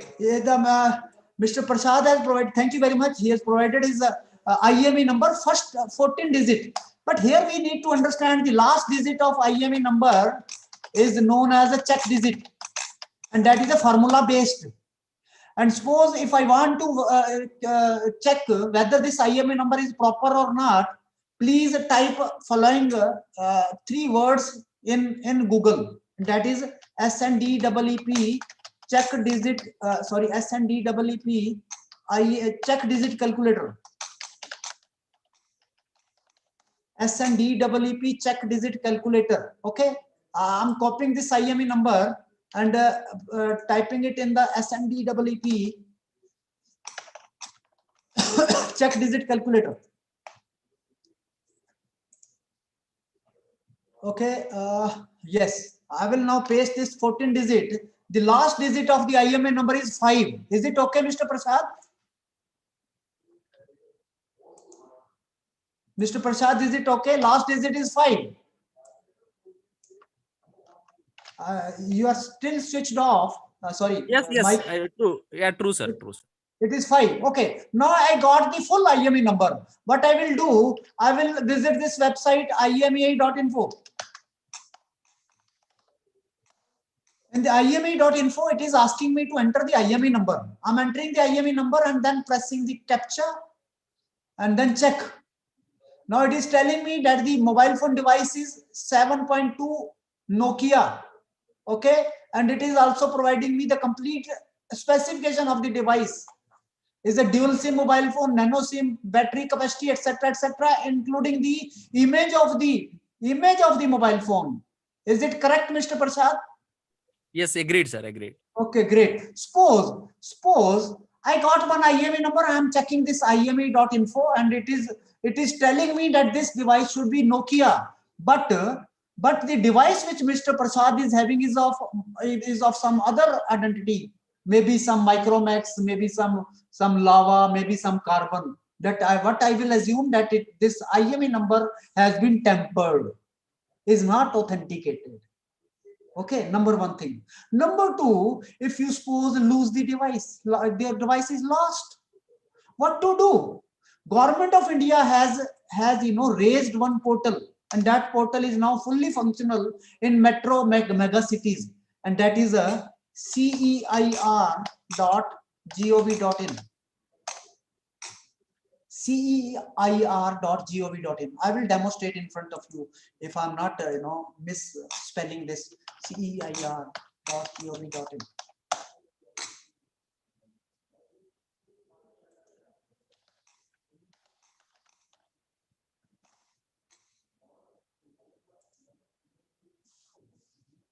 It is opening, is are you able to see this central equipment identity registry? You can block your stolen device. You can unblock your stolen device. You can check the status of your device. And if this device is used elsewhere in the country and it is in their database, then they will immediately alert you. www.ceir. What is CEIR? Central Equipment Identification Registry. Central Equipment Identity Register. Okay, you can get your device registered. This, though it has been raised for you people, but we people are not knowing so. Okay, number one thing. I have one doubt, sir, here. Yes. So someone, I was the thief. I got so many theft mobiles. After that, I will change my IMEI. I spoof the IMEI. Okay. After that, whether the victim is there, he will go to the portal and he will be raise the complaint. So based on his existed IMEI, but I was spoofing the IMEI. Then I was using some other SIM card. Then how CIR knows whether the SIM card is spoofed? Any telecom in connectivity is there or not? How the different telecoms are connected and how they knows? Mr. Prasad, in that case, this website, this portal would be failing. Okay, but in that case, if some case of changing of IMEI number come to me, I can still trace back that device. That I will tell you how come. But if suppose the criminal is changing the IMEI number, then this portal will not be successful. Okay, but in most of the cases, don't mean that every time that criminal is changing the IMEI number. There are only 5% cases where the criminals are changing the IMEI number. Okay, now one more thing I will tell you. Suppose if I find somebody's email ID of the accused, if I find some accuser mobile phone device, and I want to know how many email IDs he is carrying, how many mobile phone connections he is carrying, how many devices are registered against this email ID, I can get this information with a single click. Okay, please note down, and I think I would suggest you, everybody, please check about your details, whatever I'm going to demonstrate. Okay, visit one website. That website is accounts.google.com. accounts.google.com. Okay, no, I got one case of a lost laptop, and that was traced back with the help of this demonstration which I'm going to demonstrate. accounts.google.com. Karanji sir, sorry, I'm overshooting the time, but I won't take much time. 4 या 5 minute लूंगा और. No issue, sir. Okay, thank you. हाँ, आप देखिएगा sir, accounts.google.com. सबने करना sir अपनी device पे. When you visit the accounts.google.com, click on the personal info tab. When you click on the personal information tab, you will find the information of my name, my first name, my last name, my date of birth, my password can be extracted even if I am in access of anybody's mobile phone device. बाद में इसने बताया that the contact information are carrying two email IDs, which I was not previously aware of. Even my mobile number is registered एक accounts के साथ. In my case, I'm getting a one mobile number, but in your case, you may be finding 3-4 mobile numbers. Now come to the main point. I want to know how many devices are registered with this email ID. Okay, and how many mobile numbers are working. How many connections of the internet he is carrying. So click on the security tab. When you click on the security tab, under the security tab, you will find, come down, manage devices. Click on manage devices. When you click on the manage devices, it is telling me that this person is carrying 4 devices. Device number 1 is a Windows HP 280 model. HP device is a desktop, my desktop. Second device which is carrying is a Vivo 1606 mobile phone device. And the third device which is carrying is a laptop, VPC. If you type this model in the Google, you will be able to know the complete make and model of the device. The fourth device again is a Vivo 1606. So these many devices are this person is using. And suppose I want to know this device is lost. Suppose for example, okay, click on the more details. I want to know which connection is, which internet is functioning on this device. Click on the more details. When you click on more details, here there is one option called show IP address. Click on show IP address. When you click on show IP address, now it is telling me that on 26th of November, that this IP address was functional on this device. But on 13th of this November, this IP address was functional. Okay, this IP address. But for decoding of the IP addresses into the details of the service provider, or even sometimes details of the subscriber, I would suggest everybody to please note down one very good portal which we people most of the time are using, that is www.all-nettools.com. There are thousands of open source systems, but there is always a paucity of time. all-nettools.com. Okay, I'm visiting this website. Suppose I got this IP address. I'm visiting this website.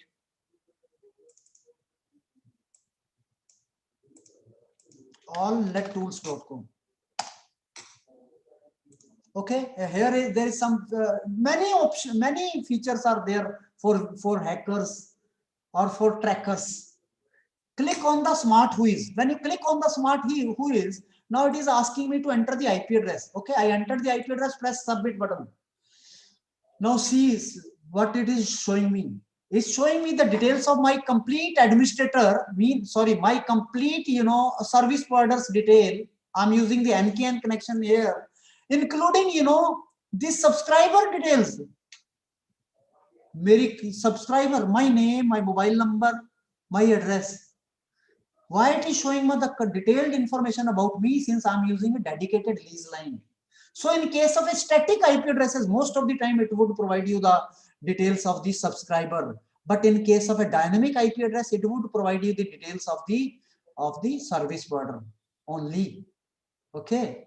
Now one more thing I would like to know. Suppose my device is lost, and I'm having a concern of locating my device or the data which is lying in the device.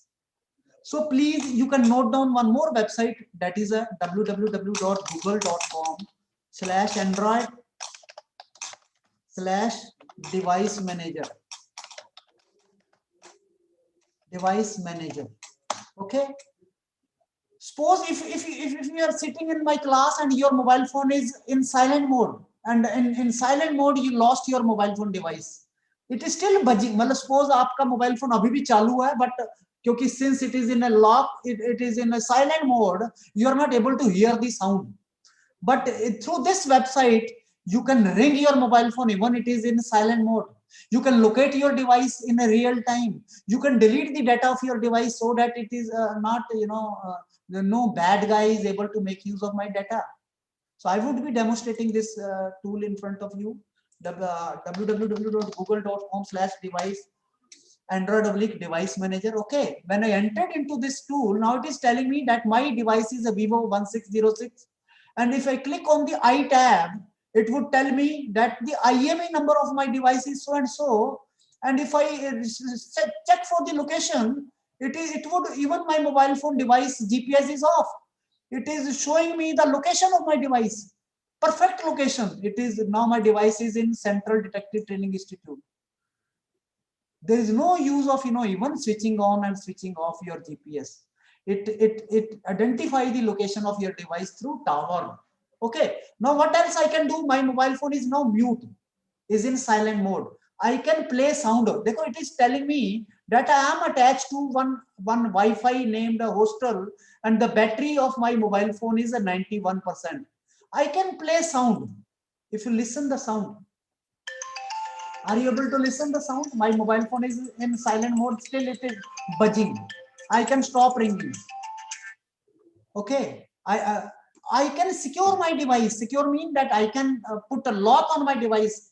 अगर किसी को मिलेगा तो वो misuse ना करे. I can erase the device. If I press the erase button, the whole data which is lying in my device will be erased. So these are the privileges given by the operating system, like iCloud and as well as the Android mobile phone devices to the user. One more thing that I would, last but not least, I'm already overshooting. Last but not least, I would discuss one more thing. Lot many things are still there to be discussed, but there is a time constraint. Last thing which I would like to share, that suppose a bad guy is having access to your mobile phone device for a minute or two, he may be able to know what type of person you are, what type of information you are all the time, gauging from the Google. And जो मैं अभी चीज बताने वाला हूँ, ये करने के बाद अपनी डिवाइस को फेंक मत देना. Each and every fact of you is being recorded by Google, including what applications you are using, what are your best locations, what are your movements, what are the keywords you are searching. Okay, just type in the Google in the browser the thing which I'm telling you, myactivity.google.com. ये अगर किसी ने किया तो बहुत बढ़िया, पर जो नया है अगर करेगा ना तो ये करने के बाद अपना मोबाइल फोन फेंक मत देना, क्योंकि so much of vulnerable information you will come across. myactivity.google.com. ये मैं शो लास्ट है, उसके बाद मैं आपसे क्वेश्चन आंसर लूंगा. myactivity.google.com. Okay, just see my activity, including each and every bit. I have अभी देखिए कुछ देर पहले मैंने बिटकॉइन सर्च किया, IMA सर्च किया, इंडियन मोबाइल नंबरिंग प्लान देखिएगा, ये मैंने व्हाट्सएप चलाया, कितनी बार चलाया, किस लोकेशन पे चलाया, every information, पिछले 5 साल का data sir, not a data of a day or two, पिछले 5 साल का data sir, some time incognito mode में भी डाटा फेच कर रहे हैं. तो आप देख सकते हैं that those are the cosmetic touch incognito, but here the information, कितनी सारी information capture कर रहा है. myactivity.google.com. Okay, so I would be sharing in the end my name and my mobile number. Sorry, I could not discuss much. There was a lot of things to be discussed about the network forensics, but some other time, if the time permits, we are able to meet each other. Definitely I would love to share those information with you. My name is Gurcharan Singh and the mobile number is 9781713329 and email ID is again the same email ID, which is bond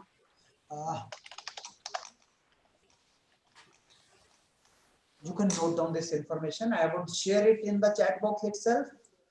And thanks a lot for you people for bearing me, for an hour, for an hour and a half. And Thank you, sir. Small thing, sir. And any question from your side, you are welcome. Yes. In CDTS, Chandigarh, or even BPRND, your headquarters, is making any SOPs regarding pertaining to these kind of cybercrime investigations? CDTI, Central Detective Training Institute, is the name of my organization. Previously, it was known as a Central Detective Training School, which has been way back renamed, but the email address remains the same. Though there are many other government mail IDs, but generally, whenever I'm sharing with the participants, most of the time this old email ID I used to share, this Redimail Indian mail ID, yes, please. I would share in the chat box my information. I'm sure that I have not bored you. No, sir, not at all. I request any of the participants, if there is any question from your side, you are welcome. Good morning, sir. This is Dr. Chandra from Bangalore, Karnataka. It was an excellent information and the demonstration. It was even for the layman to know about. I just wanted to know from the academic point of view. You are doing an excellent job and you had given a lot of information. Due to time, I think, because we didn't want to, come out from this session that much. Actually, we got so much of information for life. What is that we would like to focus for the research, for the societal point of view? Still, you have a lot of challenges and, the issues are there where our researchers can focus and give solution for the society, especially for our country. I would like to know more about the problems associated with the security. Yes. Thank you, ma'am Chandra, for complimenting. But I would suggest that one phrase I used to say every time whenever I'm discussing any topic on the cyber security, that prevention is always better than cure. Daily I'm getting a lot of cases where the person has been cheated upon lakhs of rupees. There are few cases from your state itself, but I would suggest keep your eyes open. The awareness is the main key which we can separate out. So you being the academics, you should bridge the society. Come forward, okay? Then make awareness programs. Go to the society, tell them do's and don'ts. Okay, suppose if you get fraudulently cheated by somebody, please come forward, raise a complaint. But what is happening right now, 80% cases, the people are not coming forward. They are not making any complaint, especially in the case of honey traps. Log kehte hain ji meri to aur badnami ho jayegi. No. Please come forward. And now you need not to go to the police station physically. Please, I will type out the portal. The government of India created a portal for you people. That portal is www.cybercrime.gov.in. Visit this portal and file your complaint, and you will be heard. You will be listened. Keep on knocking the doors of the law enforcement agency till your case is handled properly. Number one thing. Number two, as far as the researchers' point of view, I would again say that very few authentic researches are going on in this field in India. That is why, we are bound to buy these costly tools like NCASE and UFED. Most of the tools of a cyber forensics are developed in abroad, like United States. Okay, and which is costing us dearly. But in this direction, CDAC Trivandrum has come forward, but still, it is not sufficient. Okay, since their tools are not as popular as those tools which are procured from abroad. Okay, they are very user friendly. So I would suggest you to please educate your students to carry out the research in 2-3 different fields which are untouched. Field number one, which I had already discussed in the class, is the registry forensic. We are lacking a lot of information in this field. Understand this information. You will find the resources from the internet itself. Field number two is a network forensic. Is a gray area. Network forensic. We are dependent upon the tool, but when it comes the case of any crime committed on the network, these tools are helpless. So if you are knowing the crux of the network, then you will be able to justify your investigation, justify your cyber security related stuffs. So please understand about the forensic part of the network. If you gaze this information on the Google, plenty of books you will find. But still, if you are not able to gauge the authentic literature from the internet, please, I have shared my mail ID. Send me a mail. I would try to share all those stuffs which is lying with me. It is a saying, as much as you share, you will learn a lot. जितना आप share करोगे उतना ही आप ज्यादा अपनी information को enhance करोगे. ठीक है? तो these. Thank you so much, sir. Yeah, one more as last. Yeah. Registry. Thank you. Thank you, sir. And we would like to provide, to develop such kind of open source tool through our students, because that would be Christ University, is one of the very enough. That would be great enough. Definitely, I would like to have a collaboration with you, sir. If we can get some real-time problem, we would like to provide solutions. Thank you so much. Okay, and I mean that when I say about the 100% success, even if you are using the VPN proxy, anything Tor, it is traceable. Okay, one of the participants, Mr. Vijay Prakash, said that, sir, please share I will share the document file, no problem. And one more participant, Amit, is telling that whether the VPN is dangerous or not. Of course, the VPN are very dangerous. Whenever they are providing their platform, their server to route your request. At the same time, they are carrying the sniffer. They are sniffing your information. So please be careful while using any VPN, especially on the mobile phone device. Those VPNs are remote control devices. I had a limitation of time. Otherwise, I would have demonstrated in front of you that how a single VPN can expose you. Your privacy is gone. Okay. Any more question from your side? Any more questions, please? Okay. It seems that our participants are satisfied now, sir. Thank you. Thank you, Prashant. So nice of you. Thank you, sir. So it was quite an energetic, lively, and very interactive session, sir. Thank you very much for your words of wisdom and familiarizing all our participants about the loopholes of the security with the help of enormous examples.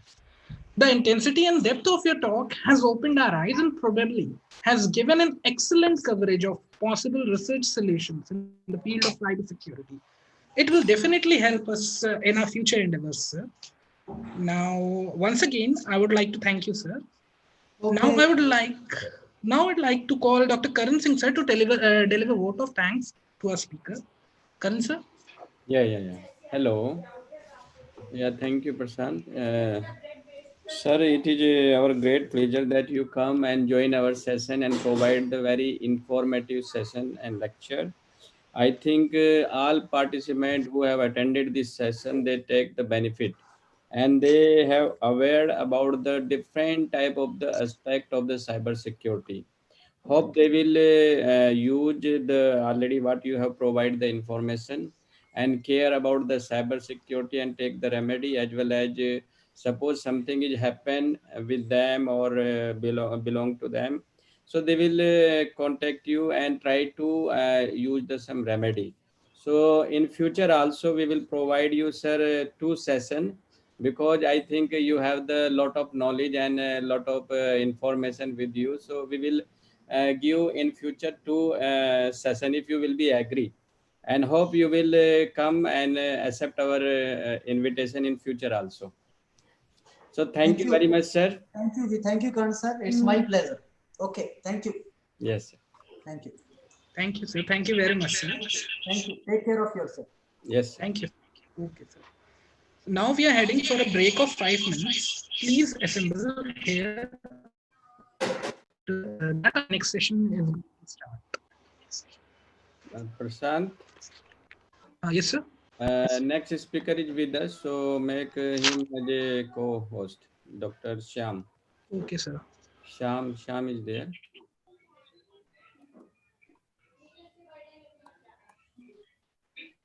Shyam Lal. Hello, Dr. Shyam Lal. Dr. Shyam Lal. Hello, sir. Can you hear me? Dr. Shyam Lal. Yes. Good morning. Good morning. Are you there? Yes, I'm here. So there are the two devices. One is the Shyam and second one is the Shyam Lal. Yeah, actually that I'm also connected this mobile phone, because sometimes if network is sometimes unstable one device. Okay. So I'm connecting voice from my mobile phone. No issue. So Prashant, you just make the co-host to that another device also, Shyam. Yeah. Because otherwise, sometimes this internet issue is there right now. It's coastal. It's done, sir. Okay. So now both device are the as a co-host. You can share the PPT with both device. No issue. No, I'll be sharing with my system and.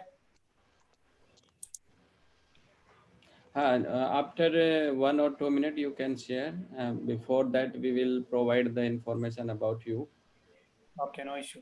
So just I'm checking that it's fine. Just if you want to check, you can. Yeah. Just want to check that. Check. Fine.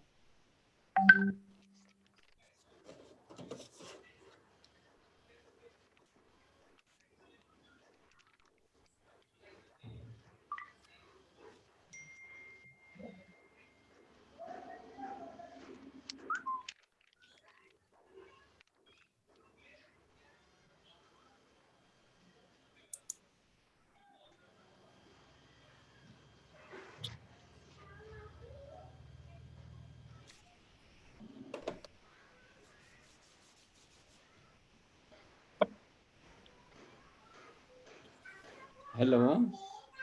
Yes, sir. It is not visible.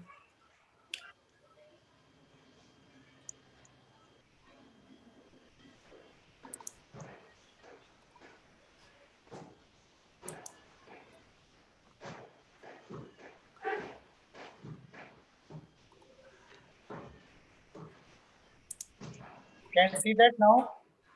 No. No, sir. You just open and share. No, I think this system in internet creating problem right now. So what happened is coming and Otherwise you share to me. I will, or you just share to Prashant. So he okay, will be slide the PPT according to your convenience. Okay.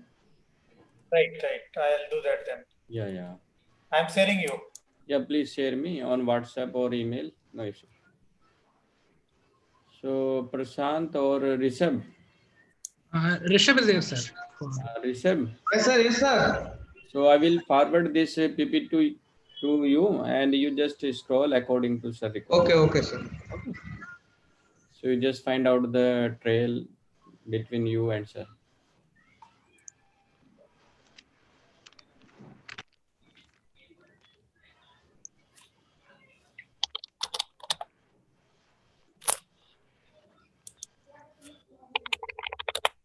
Meanwhile, dear participant, you just open your video. If we take one snap for attendance.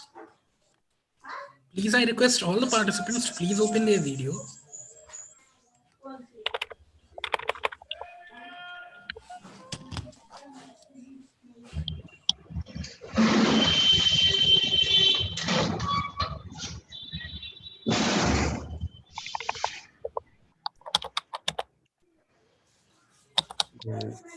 Shyamlal sir, Yeah. आप भी video open कर लीजिए, आपको भी देख ले sir. Now can be seen? एक का आप वो ऑडियो बंद कर दीजिए, मोबाइल का या डेस्कटॉप का, तो ये इको खत्म हो जाएगी. No, let me one second.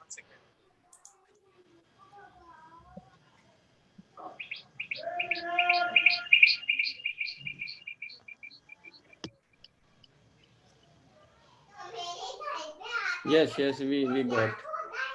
So Beneath Konda Salini and Afifa Vikas Prachi, can you open your video? So Shyamlal sir, आपका चेहरा दूसरी तरफ आ रहा है, फोटो में ऐसा ही आएगा.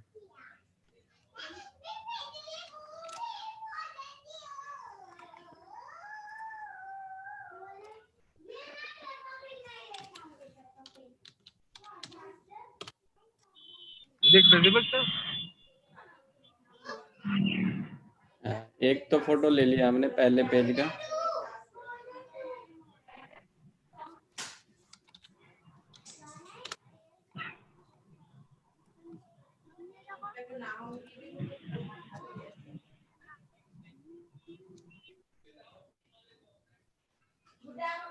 वन टू थ्री, दूसरा भी हो गया. अब आप बंद कर सकते हैं अगर आपको करना है तो. You can save your bandwidth.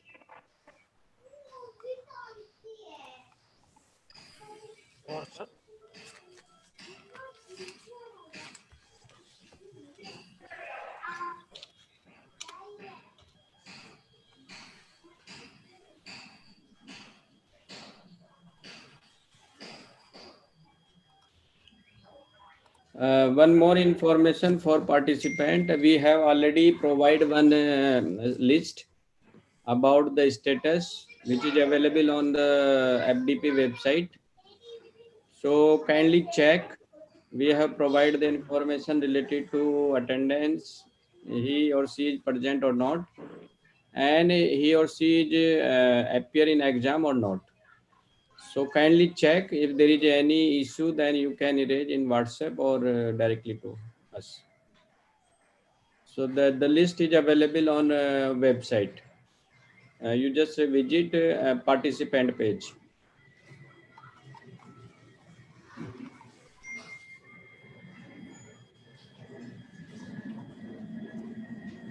Now, Shamlal ji, are you ready?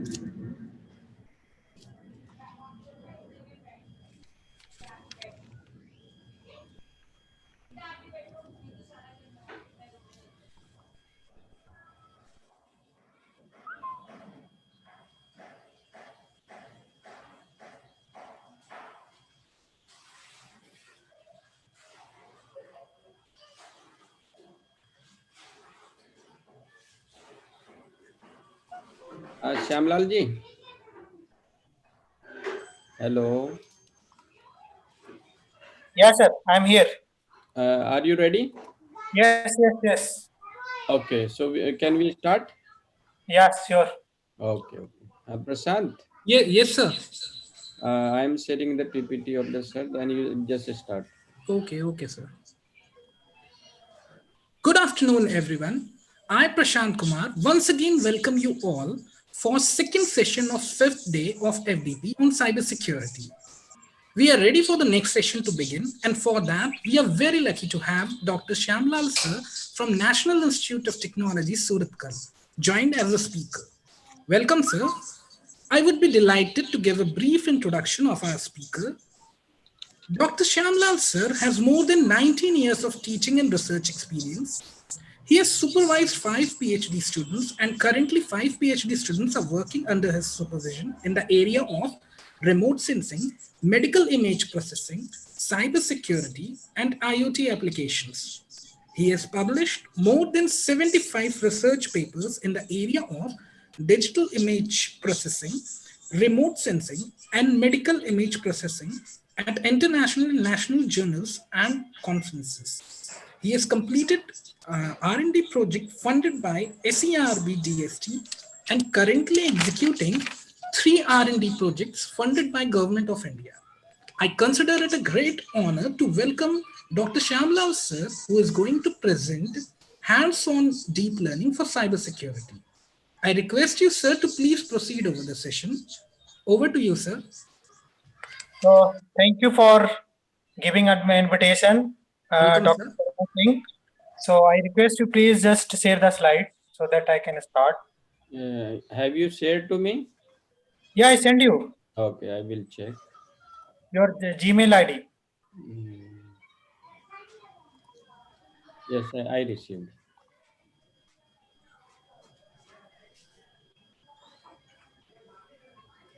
Rishabh. Hello, Rishabh. Yes, sir. Yes, sir. Rishabh is there. Yes, sir. Yes, sir. So you are available for this duration or not? Sir, I am available. Okay. Kindly see your WhatsApp and download the PPT. Okay.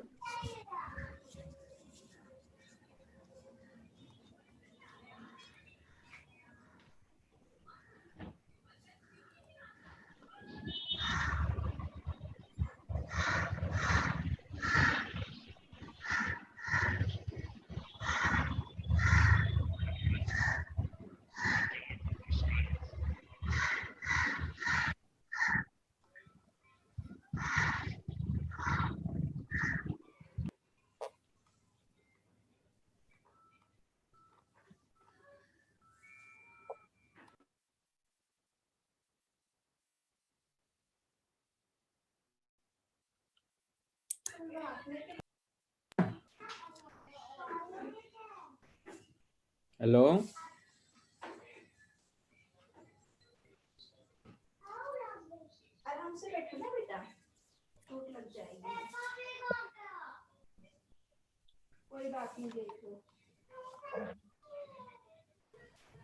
Prashant. Hello Prashant. Yes, sir. आप PPT जरा on करिए. किसके पास है? ऋषभ के पास है. ऋषभ कहाँ है? Rishabh.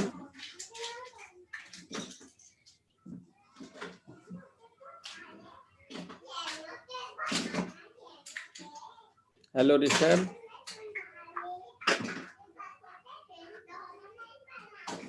Or can I share it? If any problem there, then later on can be changed. Is it okay? You just try. If there I'll is try. an issue, then we will. Just for backup. Yes, yes. Already we have as a backup. I will start.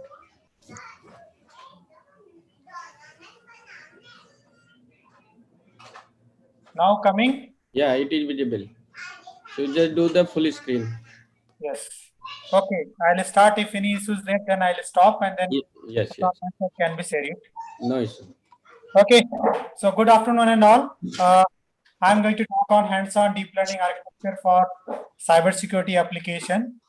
So my outline presentation as follows here. I'll be talking on general introduction, then more on brief what is deep learning and why do we use deep learning, when do we use deep learning and where do we use deep learning and how do we use deep learning. And then after that, I'll talk on this most important convolutional neural network, which we call as a CNN, and the data set for cybersecurity application, deep learning architecture for cybersecurity application, and live demonstration for Marble classification. So my talk is mainly that research oriented, how you can conduct a research in the field of deep learning for the cybersecurity applications. So one live demonstration I'll show that so that you can, if you're interested, you can pursue the research in this particular domain. Before moving towards this deep learning, what are the prerequisites required for the deep learning? So one, you should have the domain technical knowledge which are required to conduct a research.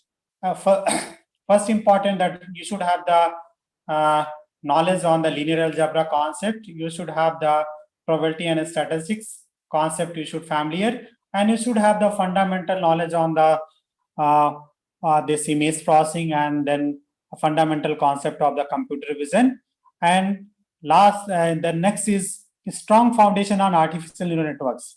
So that is called ANN in short. So ANN should have knowledge, then you can do some research or you can understand the deep neural network architecture, for example, that CNN architectures. And then the other related subjects, for example, cybersecurity, 5G or beyond 5G network, IoT, or some other field wherever you want to apply the deep learning concept, deep learning this architecture as an application. So where you are going to apply, that is called domain, where you are going to apply.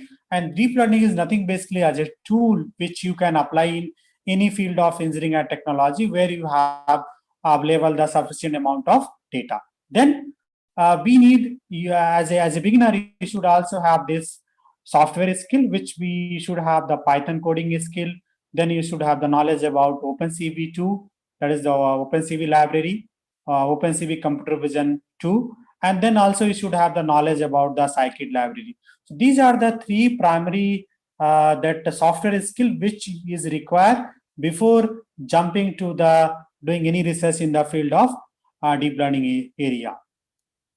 So just I'll quickly just give the introduction about the image processing and computer vision. So image processing is a method to perform some operation on an image in order to get an enhanced image or to extract some useful information from the process image. In the sense that now question arises, what are the operation we can perform on the input data or the raw input image. So basically, if you remember that the course which talked about the image processing, Gonzalez, if you refer it, so you'll get there are like noise filtering. So noise filtering is one as a operation, or could be the contrast enhancement or brightness enhancement, or you can say that deconvolution also could be used it. And other operations could be like, say, for geometric operation, for example, horizontal rotation, vertical rotation, and could be the like this called a geometric, and could be like, say, for other cooperation you can also apply. So there are, in deep learning we do kind of data augmentation.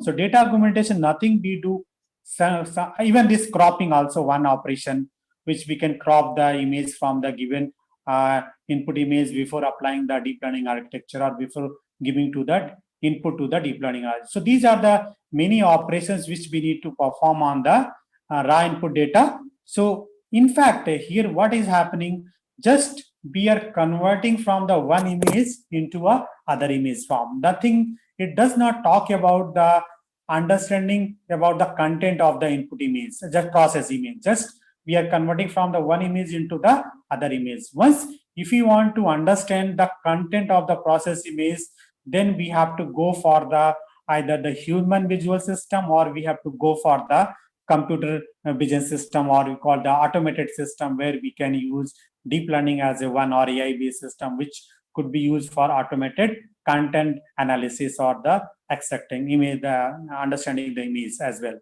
So in short, we can say that it is image processing is nothing kind of digital signal processing where we give input is a image, but output could be image, or maybe other form of the characteristics or the feature which are associated with the image. And image processing is basically among rapidly growing technologies, and it could be used as a core research area in the field of computer science as well as other field of engineering. Then next is computer vision. So computer vision is it's the concept which was started in the 1960s, and today, as of now, a lot of research has been done in the field of computer vision, or you say advanced vision. Not be upgraded as what it actually does, or what it defines that. So computer vision is defined as a field of study that seeks to develop a techniques, or say for method, to help a computer see and understand the content of digital image or the digital data, such as photographs, video, audio, or maybe other formats. So idea is here. So we are trying to make the computer develop a technique which computer can see and understand, in the sense that we are going towards the automated system, so that where the human involvement will not be there. So everything could be a automated system. So as an objective, as I told you here, we want to extract the useful information from the process data, the process digital data, so that we can extract the more information. So that is what the idea of the computer vision. And in any computer vision system, if you see that there are like pre-processing system will be used. For example, if you see the computer vision system, where you will see that there is a pre-processing, the system will be pre-processing, the block will be used where we are doing that some kind of the processing on the data before giving to the input to the next block of the system. And it is basically a multidisciplinary field. You can think about that computer vision is a subfield of the artificial intelligence and machine learning. So this is just brief about the computer vision. So whenever we want to go for the automation or the automated the system, or like whether we are going for this called healthcare application for diagnostic tool, or going for this manufacturing for industry case, where we can employ the complete automation system. And then moving towards that as a brief revisit on the artificial neural networks. So before that, the question here as I posed, that is, what is neural networks? So neural network is nothing, basically it's a simply a network of a connected artificial neuron. So artificial neuron, why we are calling? Because as the ANN is, I told you, right, you should have understood the concept of artificial neural network. So ANN brain, how it works. So ANN model, we have to model, which will be before that you have to understand how actually that human brain works. And then you can design the model for ANN model or AI system for the person who is suffering from the brain abnormality or the brain disorder system. For those applications, you can design that AI-based system. So, but as an understanding point of view, here this is a one neuron. So a basic unit of the network we call as a neuron. So how one neuron you can understand mathematically, that is more important. So these are the input, which are x1, x2, xn. And then there are the specific bit, which are w1, w2, wn. These are we call the bits. And then there is a called sum, which all the corresponding input will be multiplied with respective bit. And then we will sum it, which is sigma here. And here sigma coming, there is a bias parameter, which we called as a b. And then there is a called activation function. And then we will get the predicted output, which we call as a y hat. So y hat is a estimated output. And most of the deep learning, right, wherever we are going for supervised application, supervised learning case, we require the label data, or we call the ground truth data we should have. So then you can get the predicted output. You can see that how it is close to the target value or the ground truth value right now. So mathematically, this we can write it here, y hat, which is a estimated output, function of b plus sum of I xi into wi. So as I here written that wi is the ith bit and xi is the ith input. So b is here bias. So to understand here, two important key concepts. One is a bias, other is a activation function. So bias is used to adjust the output of this neuron particularly. So just like you think about y equal to mx plus c. So the equation which you remember, that y equal to ms c, c is nothing basically as a bias parameter, right? So what happens if c is not there? Always the equation of the line will pass through the origin, right now. So that is which may not be needed right now. We do not want it always that you should pass through the origin. So that's why we have to provide the some bias parameter, could be positive, could be negative, that will be given on how we have initially assigned the bit, and later on it could be adjusted, could be updated in this CNN model, and then you will get the final bias parameter. And this bit also need to be initially we need to initialize it, and over the iteration you will see that the parameter of the bits and the bias these are the trainable parameters. So these could be going to be updated, right? Then coming to the activation is play a very vital role. So we should understand here activation, what is going to do. So activation role is basically it will sum up here and then add bias here, and after that we are applying the activation function. Normally that will be inside that neural network or the ANN. It will be always a non-linear activation function. Why non-linear activation function? Reason is that here, because if we are using the linear activation function, then what happens? The neural network will be able to solve only the linear problem. Linear problem in the sense that very simple problem we can solve with the help of NN, right?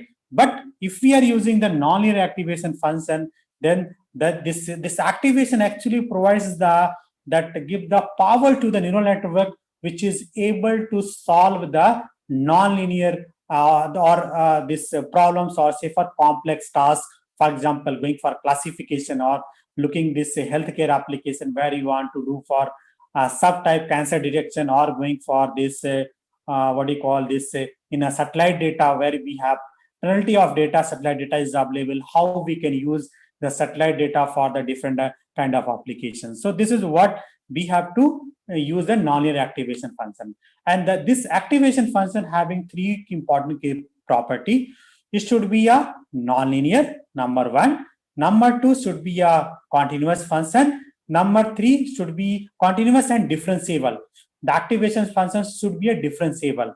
Number three, it should be provide the fixed range. Fixed range in the sense that something from maybe from 0 to infinity, or say for something called -1 to 1, or could be 0 to 1. This is called the fixed range. So the function which you are going to use, that should be a fixed range. Normally in the case of the artificial neural networks, sigmoid activation is started use sigmoid activation function, which output will be from 0 to 1, and then you can use tanh activation function. So these two are the primarily the activation function, nonlinear activation function, which are used in the case of the artificial neural network for designing the different complex problem. But once the deep learning concept was introduced in 2012, when this AlexNet architecture was developed, then we have moved to that ReLU activation function, which is more powerful, more useful than the other two called sigmoid activation function and the tanh activation function. And both are the differentiable. The beauty of both the things, we can get the derivative as well. So just I'll demonstrate here. I'll show. You can see that this is an artificial neural network. So ANN. So if you see that ANN is nothing basically we call as a multi-layer perceptron or multi-layer fully neural networks, which shown over here. You see that here there's input layer and there's output layer, and there are called the hidden layers 1, hidden layer 2. So there will be two path which we call as a feed forward path and the backward path here. So feed forward path will be used for computing or estimating the current output. Backward path will be useful for the updation of the network parameter, for example, the bit and bias parameter. So these two are very, very important. We should understand in the part of artificial neural networks. And in this case, if we zoom one particular node, what we'll get, we will get looks like this here, right? So in this case, these are the input here, x1, x2, x3, xn, and the corresponding the bits here, w1, w2, sum, then activation, and then we will get the one output called y1, right? This is the case when we zoom particular one node over here. Similarly, if you do other cases also, you will get this the neuron or this one node looks like this form here.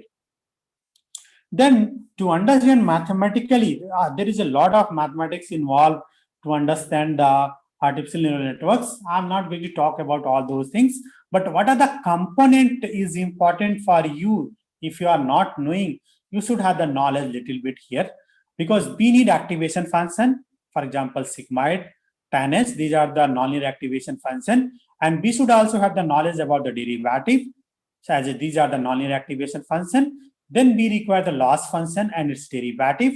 Loss function, why we need it? Because we wanted ideally the loss function should be 0, because we wanted the predicted output or the estimated output should be exactly same as the ground to the data or the ground or the target value. But ideally, you may not find, there may be some difference will be this. That's why the loss value should be close to 0. Then that is what we wanted right now.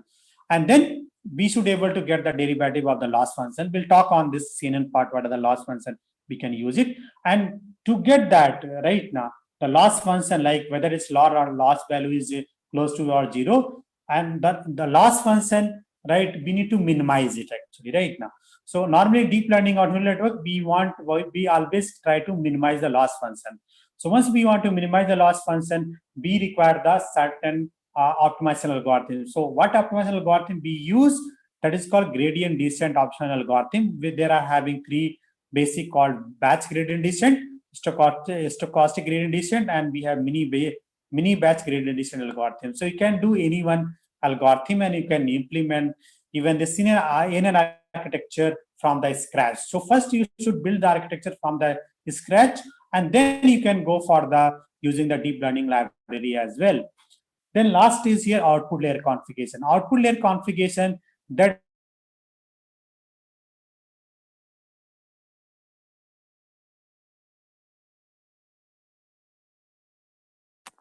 there are three kind of which are here. Just a minute, please hold on this.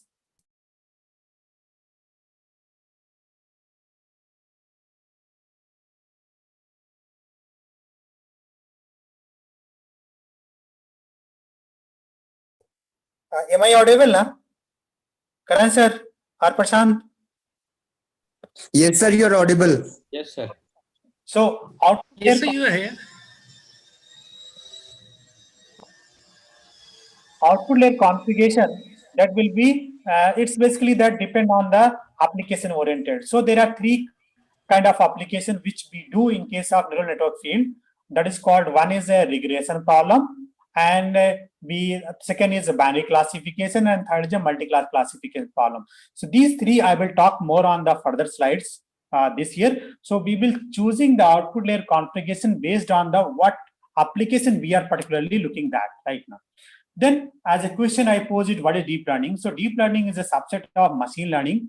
Once we talk about the deep learning, people use the term the deep learning, they are basically talking about the deep artificial neural networks, in the sense that the neural network which are having more than three hidden layers, and this more number of this hidden neurons or this or you can say the multi layers we call as a deep artificial neural networks.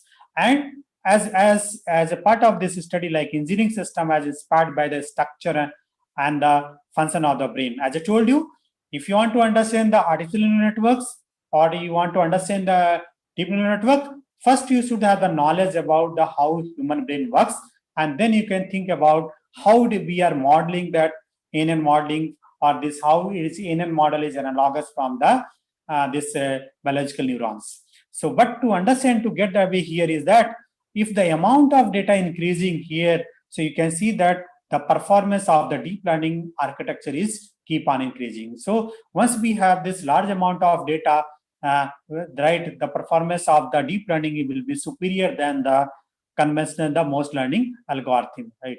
Then this is a typical example of the deep learning architecture or deep neural network. You can see that here, as I told you, 3 or more hidden layers with and each layer is having the large amount of units or called the neurons. We call it a deep neural network. So if you see that typical example, if you see that, I'll make you understand.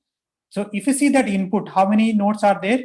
If you see there are 8 nodes, means so we can give here that then the data which are having the 8 features. So 8 features we can give straightforward to these neural networks, and there are output layer. If you see that there are the 4 nodes, in the sense that this particular deep neural networks will be used for the 4 type of class, 3 class classification, the 4 class classification problem, in the sense that wherever we want to classify 4 different type of objects or this application, we can use this particular architecture for 4 class classification problem, right? Where we have the input are having the 8 number of features.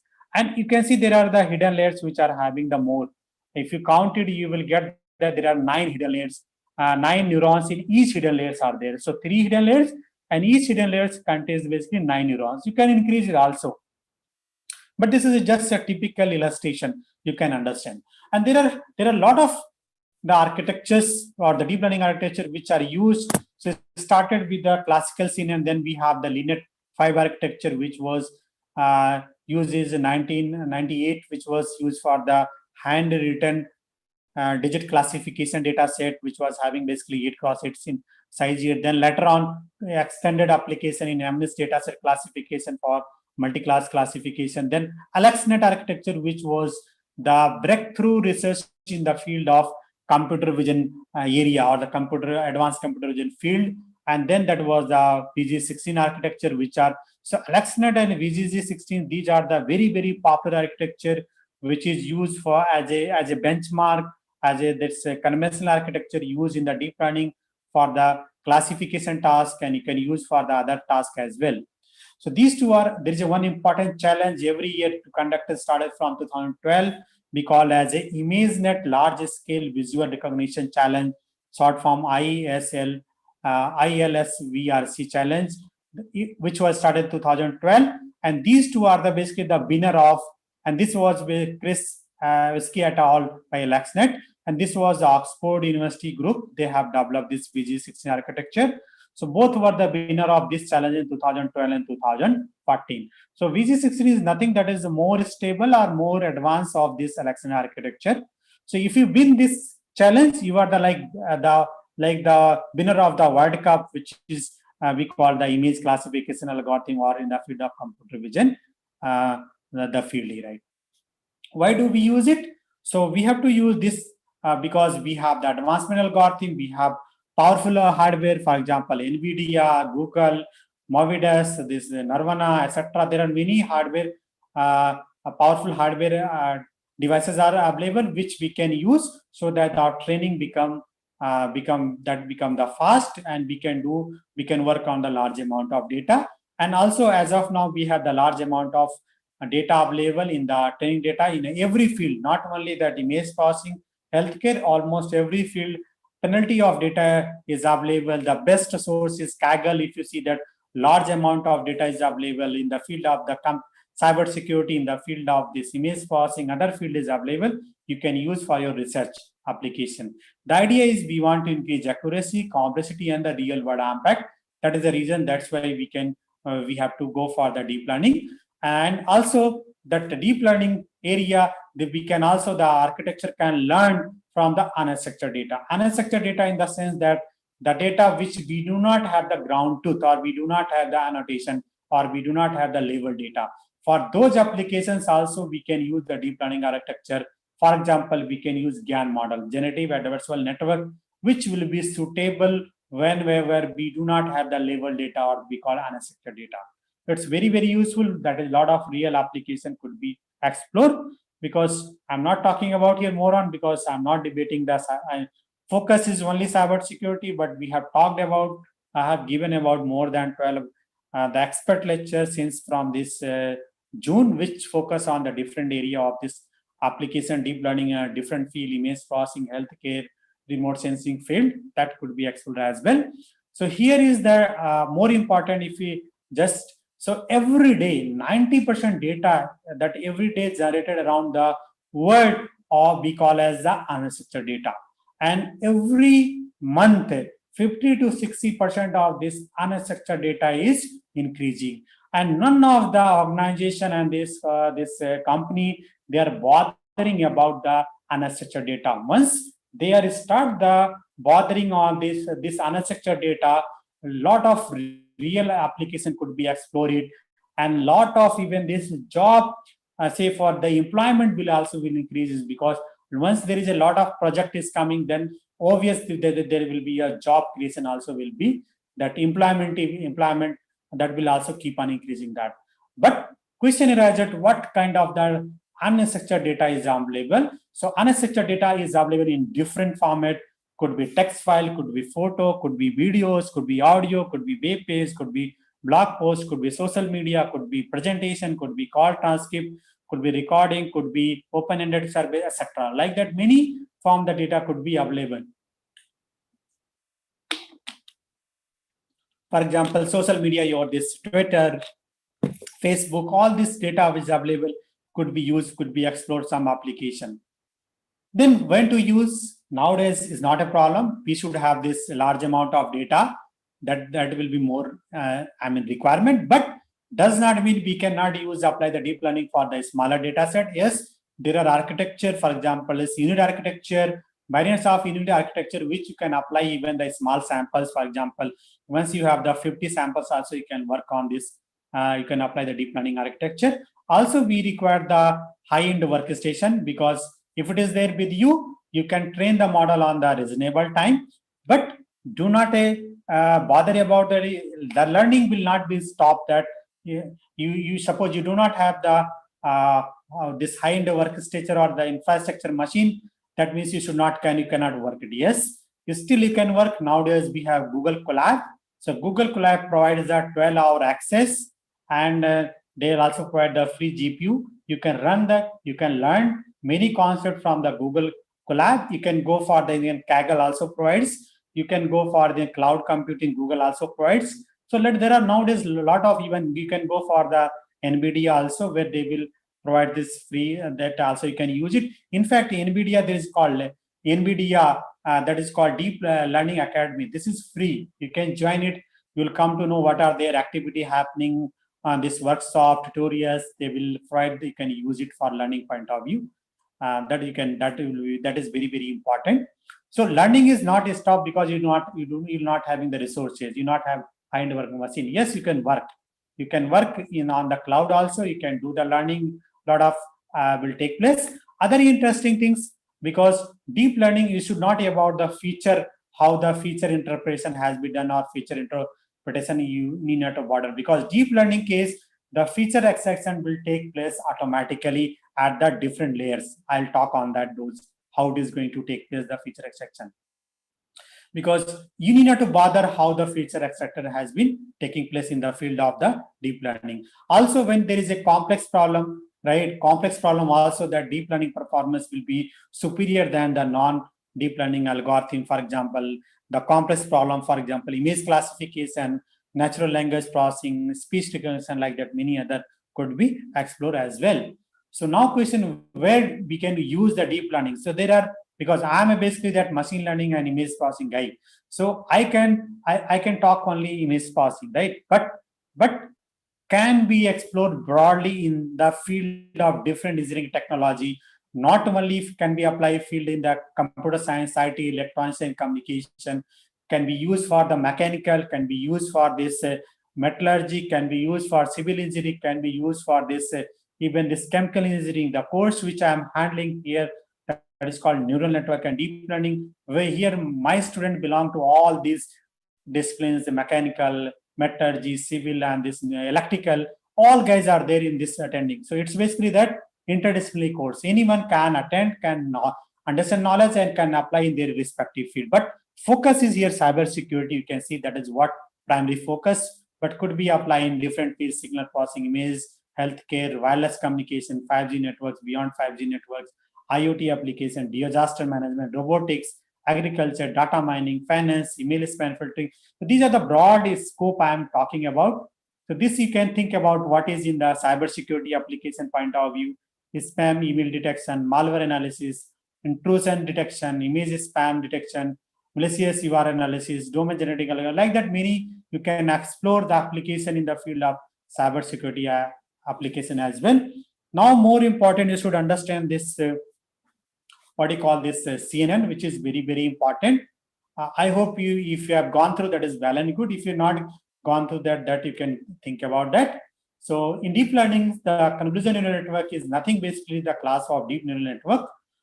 So as you know that we have talked about the CNN are regularized version of the artificial neural networks, or you can say that there's that advanced version of this artificial neural networks, where they were developed based on the working concept of the this neuron of this animal, this visual cortex, or see basically that was developed how this basically that human brain works. So CNN basically we call as a multi-layer neural network architecture, which are consist of the convolution layers, convolution plus activation layer, that is called nonlinear activation, which we call ReLU activation. Then there is called sub-pooling layers. Then there will keep on continue like convolution plus activation layer, and then there will be maybe others could be having the sub-pooling layers, or we call max pooling, and then fully connected. This is the way how it is flow. We will talk on more on this. Now here two question arises: how feature extraction and classification will take place in case of the CNN. So as I told you, there are two parts in the CNN. One is a feature extraction part, other is a classification. So feature extraction that will take place at the convolution layers, and then basically the pooling layers. At these two layers, the feature extraction will take place, and the classification part will be take place at the fully connected layers. So fully connected layers is nothing that is exactly what we are talking about, the artificial neural networks, where the way here, right? So this part is same as what we have talked about the artificial networks, and rest part the feature extraction, which we need to understand. As I mentioned here, the convolution and pooling layers, these two will be used for the feature extraction part. So what are the feature extraction will take place, basically that to understand. So for example, in case of images, once we are giving, for example, 2 eyes, long ears, 4 legs, short hair, etc. These are the features which will be extraction will take place at the this convolution layers and the pooling layers here. Right? This is the way how you can visualize that, can understand. So here two things can be done. One thing, like we can use CNN for the feature extraction and classification or both. And the second concept we can use that we can extract the feature from the CNN, that is called the deep neural networks, and then classification task we can use that our this conventional and the machine learning algorithm, which you might be aware that SVM and this random forest also. So then this part could be replaced by the conventional deep learning. But nowadays we are not going that conventional deep learning, because we are using CNN for the both the task, for the feature extraction as well as for the classification. For both the cases, we are using that CNN architecture right now. So these are the actually how it looks like CNN convolutional neural networks. So top figure that depicts, if you see that this input, and there is convolution plus ReLU, then pooling, then convolution plus ReLU, then pooling. This will continue, and there's a classification, right? So these are the hidden layers. So hidden layers will be responsible for the feature extraction part, and the classification, this will be fully connected layers. This will be responsible for the classification task. So this top figure that will be mainly used for the classification, for example, car, truck, van, bicycle, etc. So you can think about multi-class classification task. Down figure you can use for even other application, could be used for this regression task.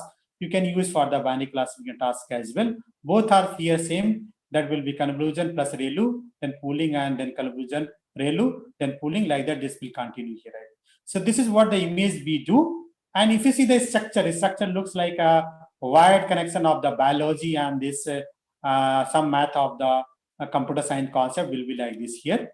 So this is basically the innovation which we use in the field of computer vision and image processing field. That is the most innovation field has been done in the field of computer vision and image processing. This is what image we see, but this is what computer understand. For us, you can see that the image is 480 multiply 480 into 3. That means we can understand here the image looks like in the, these are nothing, these are the here intensity value of the image, which you can see that right now.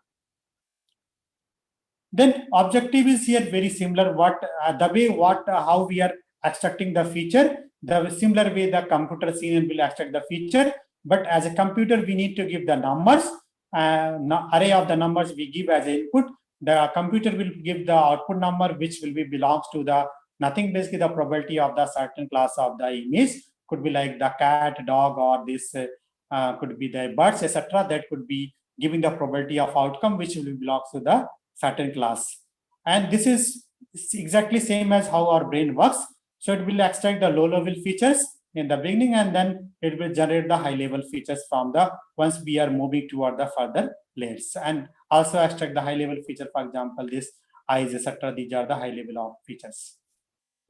Coming to the more on mathematical side. So mathematical side here we will see that how there are 4-step classical architecture. Step 1, 2, 3. Step 1 is convolution operation, which A and B is ReLU layers.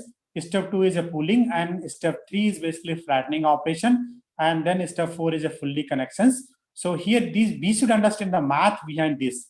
If you don't know math, then you have not understood how CNN works. So this is one operation. So how convolution operation I'll make you understand.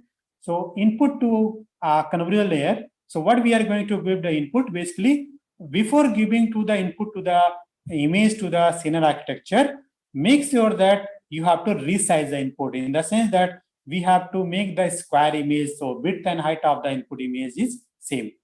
So here three represent that depth of the input image or the number of channels.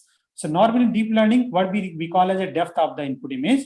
So a 3 that indicates that basically having 3 channels: red, green, and blue here. RGB image, it's color image. So does not mean that we cannot give the grayscale image. So we can give grayscale image. For that case, we have to, that will be 1. Depth have to be, that should be specified with 1. If it is not there, by the reshaping concept, we have to make it the depth should be 1. And this is the way I can, you just see that how convolution works right now. This is a graphical way. So green part is the input image, and this blue color is our kernel or the filter. So we need input image, we need the kernel or filter. So we need to start overlay on this from this that top of left corner. The kernel we have to place here, which is 3 × 3, and do the element by element multiplication and sum it. We will get the 1 value, which is called 4 here, and then we have to slide here, right?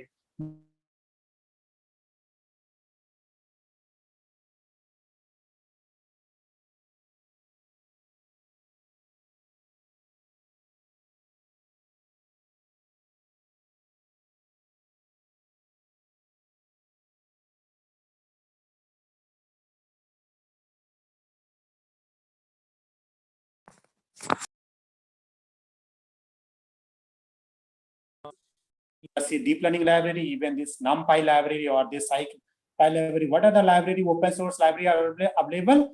In those libraries, they are using this concept for the coding or implementation point of view. But one thing is here that because convol feature map is here is reduced, is not exactly same as the input image. Why? Because we have not used any padding concept over here.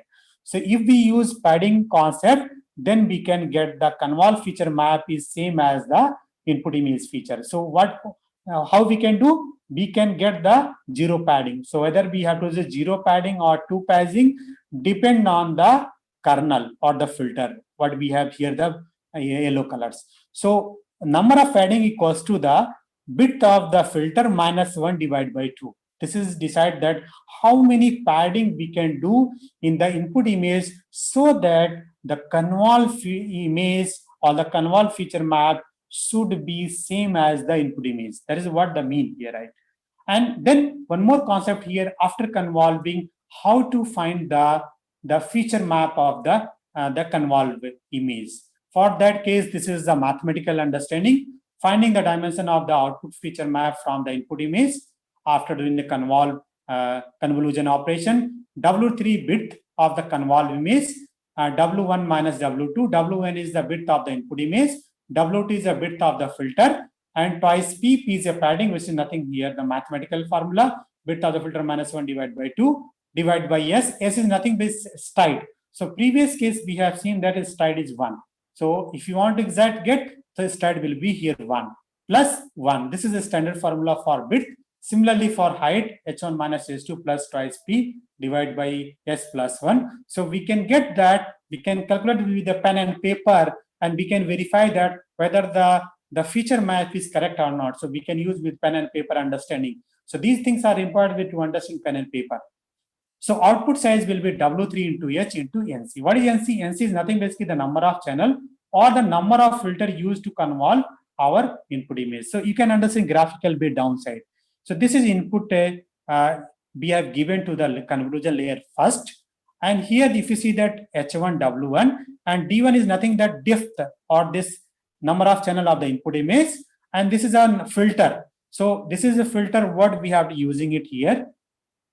So if we are using and make sure that we are assuming that we are D2 is the depth of the input image, right? So if normally what we can do, the depth of the input image should be and depth of the kernel should be same, and then we can use here n number of filter or NC number of filter we can use to convolve to the convolution operation, right? So that the output case, if it is like NC equal to D2, if it is there, then you can see that here the feature map of the convolved image S3 W3 into D2 here, right? You will get, but this may not be the case here, right? Now this will be changed here, right now. So this makes sure that you are able to get that what the feature map. If you are using, for example, if you are using here D1, the depth of this kernel is also same as depth of here D1 match here, then you can use D2 number of filter. So D2 number of filter you can use to the convolution operation, and then the feature map will be S3 multiplied W3 into that will be D2 here, right? So you can understand. Then next is ReLU activation function. So ReLU activation function was introduced by the Krzyzewski et al. In 2012. It was used in Alexander architecture. It is most common activation function used in the deep learning architecture. There are variants of that ReLU activation function called the Riki ReLU, eReLU, and then this parametric ReLU, or the many are there. But it's pretty very simple. Mathematically, we can write fz equal to 0, z less than 0, and z when z is greater or equal to 0. This is mathematically, and its derivative is fz equal to 0, z less than 0, and when z greater or equal to 0. It is non-differentiable at n equal to 0, but it is differentiable elsewhere at the other values. So range is basically 0 to infinity here. In a Python implementation, pretty very easy. Just fz equal to np dot maximum 0 comma z, you will get the value of it return the ReLU activation function value. And then you can also implement that Python implementation you can do for this derivative also pretty very easy. This is graphical way of ReLU activation function. Then coming to the next step 2, that is called pooling layer. So pooling operation, there are two types of pooling operation we do in a CNR architecture, that is called max pooling and average pooling. So max pooling case also here we will be having this kernel. We have to give the filter or the kernel. So normally we have either 2x2 kernel or the filter, or we have the 3x3 kernel or the filter. So here we are assuming this case is the kernel is 2x2 kernel here, and this is the this resultant we have to apply the max pooling operation on the convolve image, convolve feature map. So this, assume that we got the size is 4x4 convolve feature map, and on that we are applying the pooling operation. So what we'll get? So this is a 2x2 here. So this is the first square. So and then what it does, it return the maximum value of this window here, which is this. You see the color window right now. So maximum of this, what will happen? The max value is 100. So 100 will pick up from this window. Then we will do stride 2. Yes, max pooling case or average pooling always case, stride will be always 2. We will use it, and that is what the by default is there. We have to use minimum. We have to do stride 2. So once we stride 2, we will get that here other window. So here just pick up the maximum value. So 184, and then you have to go down. Just stride 2. We will get another blue color window, a square window. We will get 45. Then you can go for the next that yellow is square window. So you will see that here all the intensity value is same here. So we'll get the 12 here, right? And then mathematically to get that what is the size of this max pooling, we have to apply the same concept what we talked about earlier. So W equal to W3 minus F plus 2P divided by S plus 1. W3 is this is the feature map. I mean this size of the after convolving operation in the previous step. W3 S3 into NC was there, and then SP like this here. So we will get the size of max pooling is here WP into SP, and here the depth will be same as how many number of filter used in the previous operation. So depth of this will be same as what are the previous operation. So this is what we get the average max pooling operation. Similarly, we'll go for average pooling case. So average pooling case, because max pooling concept was in AlexNet architecture, average pooling concept was used in the LeanNet 5 architecture when used for the basic, we use for handwritten and that recognition task. That was the first application of the CNN that was used it. So this case, what we'll do, stride is 2, kernel size same. So instead of taking maximum, we will add all 4 samples here and divide by 4 here. So we'll take it the averaging.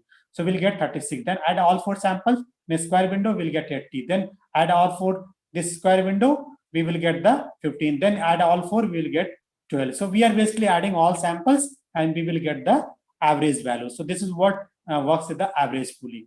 But in nowadays, we are not using average pooling. Any architecture, you can use the max pooling because pretty good, better than the average pooling performance. And also you can go for max pooling 3x3 kernel. This is what illustration you can follow. I'll save the PPT. There are 3. Why we are going to max pooling? There are a number of advantages. One is it reduces the overfitting, number 1. And also it reduces the number of parameters in the architecture, right? That will reduce the less number of, produce the less number of parameters, and which will provides you the computational complexity. So computational complexity, if you are using max pooling, will be better than that if you use the average pooling this layers here, right? That adds efficiency. And also this extract as I told you, that features from the input tensor from the previous layer. Tensor nothing, that input image you think about like this way here. Then flattening operation. So flattening operation is very, very important because as I told you, we are using the convolution operation, then pooling operation, and then next is a step is a flattening operation. Why flattening operation is needed? Because if you remember that there are feature extraction and next layer is what? The classification layer right now. So feature extraction layer and the classification layer. So classification part is nothing basically artificial neural network, which we call as a fully convolution neural networks right now. So in that case, or fully connected layers right now. So what happened in that case? This simple ANN. So whenever you are going to apply any ANN architecture, if you have some idea, we have to give the features and we have to give the input to ANN in the form of a column vector. That is very, very important. We have to give the data in a input as a column vector. That's why whatever the we are getting the after max pooling operation, we have to convert, which is a 2D matrix, we have to convert into a column matrix. That is very, very important task. So what we'll do, we have to flatten in the sense that from the 2D matrix, we have to convert basically the column matrix, which will be like here 2 cross 2 matrix. We have converted into the 4 into 1 matrix. We have to convert it, and then this data is will be accepted by the fully connected layers, which is nothing just like a ANN, right? So I hope you understand the concept of the flattening here, but it's very simple. Just normal coding, you have to do it. All right, you can do that. You can convert just like this is here first row, and just like stop stacking you are doing it. This is, you can do it with the NumPy programming, which that Python programming concept you can apply. Pretty very simple, this concept. And then coming fully connected layers, and then fully connected layers, which we are going to nothing. We are is just like a fully connected layers, just like a artificial network. And here, what are the operation will be involved? We have talked about which are using that here. Some layers doing this operation FWX plus V, which is nothing that already that giving the estimated output. And then the last layer. So last layer could be if you are using the regression task, then we have to use linear activation function. But the last layer of the fully connected layers, if we are using the classification application, then we have to use either the sigmoid activation or we have to use the softmax activation function. These two will be used instead of using the Rayleigh activation. These two are very, very important, which will be used for the classification application. If you are using this regression application, then we have to go for the simple linear activation function, which fz equal to z. So these will be providing the probability of the objects which belongs to the particular object. For example, cat and dog classification, or we are going multi-class case, we will be using this softmax activation. So this is a mathematical expression of the softmax activation function, which is fxi equal to exi divided by sum of j exj. This is a derivative of softmax activation function. This is sigmoid activation, fx equal to 1 by 1 plus e power minus x. F dash is equal to fx 1 minus fx. So good thing about those here is we can get the derivative from the function itself. Once we computed the function, from the functions we can get the derivative itself. That is good thing about these two functions as well. And what it does basically, the softmax activation, it provides the output always will be 0 to 1. Similarly for the sigmoid activation function also, whatever input you are giving, the output will always be between 0 to 1. But if you add sum of all the output of the softmax, it's nothing, it's probability, you will end up with 1. That is one good thing about the softmax activation function. Keep in mind. Let me visualize you how it works mathematically and how you can do with the pen and paper understanding. That is most important as a teacher. Most of the people we are here, you are teachers, so you should understand how you can understand with a pen and paper.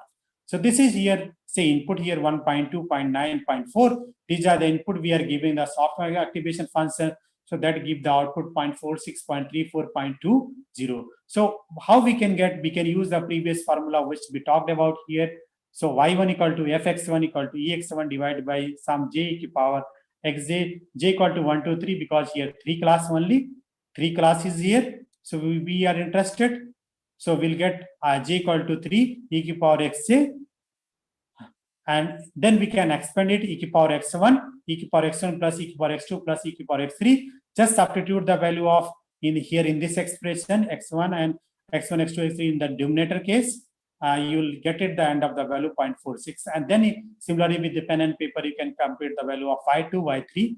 You can verify that this value predicted is correct or not. This is the way of understanding mathematical point of view. And then coming to the deep learning architecture, as I told you, this is the AlexNet, which was the breakthrough research in the field of deep learning architecture. This was the architecture which was developed by Chris Pesky et al. In 2012, and they work on this object recognition task on the challenge image data set, which was ILSVR SC 2012 data set. That is called having the 1.2 million data set, having the 1000 category of the data set that was used for the that image recognition task. So what author did in 2012, because that time there was not powerful hardware was available, So author has used the hardware, but they have split the architecture into the two parts. Like instead of one, just they use the two in the like two GPU, two smaller GPU they have used, and they have tested and then the printed result on the architecture. That's why you will see that there are two flow are there right now. Both are the symmetry, both architecture. So he has used two GPUs. So that's why he has split the architecture. But nowadays we are using, we can do one GPU machine, you can give that straightforward. This is a nowadays simplified architecture, which is same as what previous, but we are using nowadays this architecture for different application in not only image processing, even other application also you can use it. And this is the way I illustrated here, how you can verify that each layer, how the things are happening, the now that feature map of the convolution, feature map of this pooling layers, you can verify that. And then this is nothing, these are fully connected layers. You can see that here. Here also these are the fully connected layers here. So here is two use here. Then there are the 1000 classes are there to classify. That's why here 1000 nodes are there at now output calcium. So this is 1000 nodes will be used at a softmax. We are using that here, but you can understand. Previous also use softmax, but that is split version. So here, this is what you can use it. This is a summary of this Alexandrian architecture. What if you print it, you'll understand like this way, right? What you are using the each layer, you can understand how it is happening. And with the pen and paper, this will give you the from the library model. You can verify with the pen and paper whether it is correct or not. And this was having the 60 million parameter Alexandrian architecture. This was most architecture, which was the VG16, which used for as a benchmark in the application. We use for the classification task, most popular Alexandrian and this VG16 here. This is the way how we can visualize as a layer-wise activation. So we can see that how features are extracted. You can see that for this is for Alexandrian architecture, which visualization for that first layer and then fifth layer. You can see this is a first layer and this is a fifth layer. So these layers, this layer you can see that it's very good. You can see that, but this case also you can visualize that how this activation, how these are nothing. This is a filter based, right? You can see that how looks like the feature map.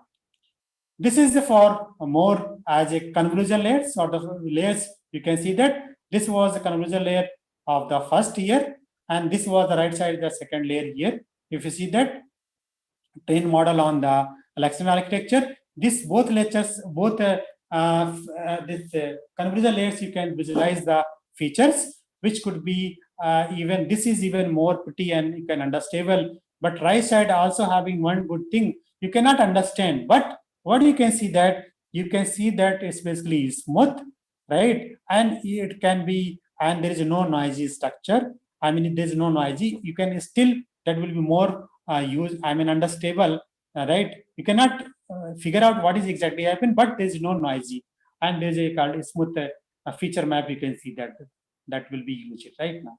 And here, as you know, that in the Alexandrian there are two streams. Basically, one stream that gives the that will be high frequency, the grayscale feature that gives the high frequency features, and then there will be the low frequency, the other stream which will be gives the basically that color feature maps, which you can see that this filter. So these things you can and also you can extract that after training. You can extract the features by using TensorFlow library or using that Keras library, other things. I'm not talking here as of now. Then we have 1D architecture, 1D CNN also, because 2D CNN architecture case we are using 2D convolution. And if you are going 1D CNN, so for this 1D CNN case we will be using the 1D convolution operation. That is only difference. And this that the concept is what we use for the 2D case, that will be used for the same concept will be used for the way it is connected, like convolution layers, pooling layer, right? Now convolution layers, pooling layers, then we can have this fully connected connectors layers. This will be same. Only thing is that instead of using 2D convolutions, we will be using 1D convolutions. Instead of using 2D max pooling, we will be using the 1D max pooling. This will only change.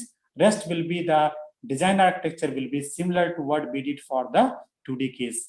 But one thing is good here, where this 2D CNN will not be used with, because 1D CNN is also used for most powerful, which could be used it for the task where we have, for example, time series data.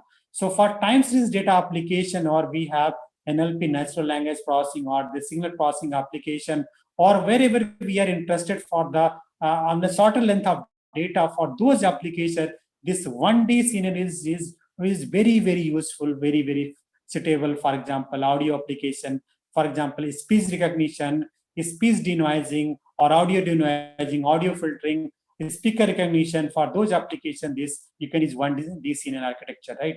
Also, you can use one other, like for example, we have data from the, for example, this like mobile data, for example, have this speedometer data. For those applications like human activity from this your data, from those applications also you can use that human activity from this your smartphone. That those applications you can use 1D CNN architecture.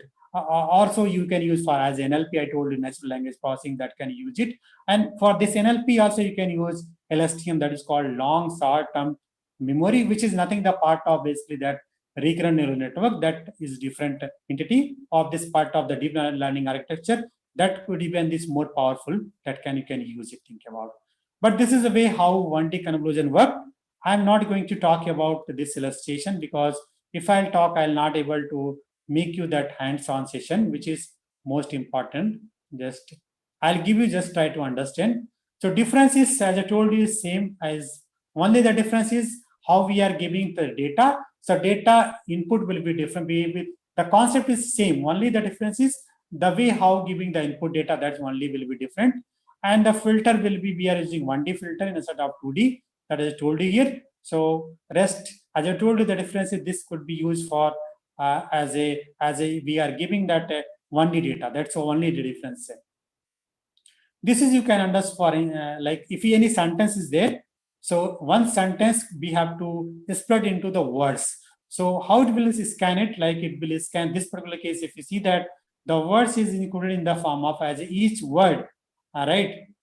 This is in the sentence is split into the words. So for example, at least that the filter will be selecting one word, or could be two words. If you see that this case, so this case we require the height of this, nothing basically the filter. So height will decide that how many words is going to be read or scan at a one time. So this case here is basically at a one time, the two words is scanning one time. Then stride, we will do it here. Then if you see that here to go to the last, we require that 8 times we have to stride to scan a whole amount of this data or this particular sentence. And in case of the 2D case, as we see that we have to giving that length and height, both width and height, both will be scanning like a square filter, 2x2 kernel or 3x3 kernel, we have to use it. So in this case going to be horizontally and vertically, and previous case only going to just, you have to just go down, that you have to just scan the data. This is what the key difference between the 1D convolution and 2D convolutions. Coming to the implementation part. So as far as implementation, we can implement the CNN from the scratch. We can using the NumPy library, OpenCV library, with that we can implement. We can also implement from the, this part is only for beginner, right? Because once you are starting, then you have to first, at least the classical CNN architecture, you have to implement from the scratch and do it for the one simple application for the MNIST data set. Then you have the understanding. Then you have to switch to the library, could be Keras deep learning library and OpenCV library, you can use it. And you can use the scikit library, also need to use it. Then TensorFlow library, you can use it. You can use PyTorch library. So first two library, that will be Google, developed by Google, and this PyTorch that was developed by the Facebook, right? Now, so these two are the, Google family and this Facebook family. You can say there are two family, which the deep learning library available, which are used for this NN application as well, for you can use for CNN application as well. These are the powerful library tools we should work. Coming to the application, in the beginning I told you there are 3 problems: regression research problem, classification research problem. Classification, they are split into 2, binary classification and going to be the multi-class classification. So these are the network design components. So in regression case, what we'll do, we will be just predicting a real value quantity. So real value quantity in the sense that we have activation function we require. We are inside the neural network, we are using knowledge activation function. Loss function, for example, for this application, which, for example, we want to predict the real value, which is scalar quantity, we have to use any square function. For example, mean square is most preferred use it. We can use other regression loss function. Then we have to use optimization algorithm. For example, the gradient descent optimization we have to use, for example, BGD, SGD, or MBGD, or we can use ADAM, which is most powerful optimization algorithm in the deep learning we are using. Then output layer depend on the one node with linear activation. So last layer what we are doing. This is more specific implementation. ReLU activation, we are using mean squares. This is mathematical expression, which is 1 by m. I goes 1 to m, y hat minus y. So this will get a mean square. We can use, you can fix any one. We can use ADAM, SGD, or ADM, ADAM optimizer, or RADAM. And this layer you can fix it like linear activation. So once moving the different application, first component and last component will be this. First and third will be fixed. You can freeze it. Only you need to change that loss function and the output layer activation, right? There are other loss function, for example, square hinge loss function. You can use it for regression, right? Now hinge loss function you can use. You can mean square also you can use it. So that different loss function are there. These are separate entity of research designing the new loss function, designing the new activation function, designing developing new architecture, new optimization algorithm. These are the different research area also. But regression case, this will be fixed. So now we will changing for other application this loss function and the output layer. These two components will be changing, rest will be same. So these are the examples which we do, like for predicting the house sale of the person, or that is where we can apply the deep learning. We can be relative impact of age, gender, and the diet on the height of a person. We can give some description of the person. We can predict the height of, predict the income of a person. For example, we can rating of the restaurant, then movie review. For those applications, we can go nothing but the regression application where we can do. Then coming to the binary classification, a task where we can apply is even this. A lot of cyber security application, which, for example, email spam detection, where we are going this malware detection. That also you can like malware is there or not. So just binary classification also you can do for those applications. This is more useful. So what we are going to try to do, you are going to classify an example as belonging to one of two classes, and then that the component are remain same. Activation you fix, optimization fix, only loss function you change it and output layer change it. So this case the loss function going to use binary cross entropy, which is nothing but cross entropy function, which you might be studied in somewhere, maybe math or your digital communication course you have studied. You can, that is the same formula you have to apply for the binary cross entropy. You can also use other loss function, for example, that focal loss function, Tversky loss function you can use, like that other loss function you can use, that will be called as a logarithmic. And then output layer will be a sigmoid activation function. Already you have aware of what is sigmoid activation function. So mathematically, we can all think we can put together. So ReLU as same, optimizer you can fix. So binary cross entropy mathematically like this, minus of k goes to c. C will be 2 class only. So tk is ground truth data, log sk is basically the predictor data.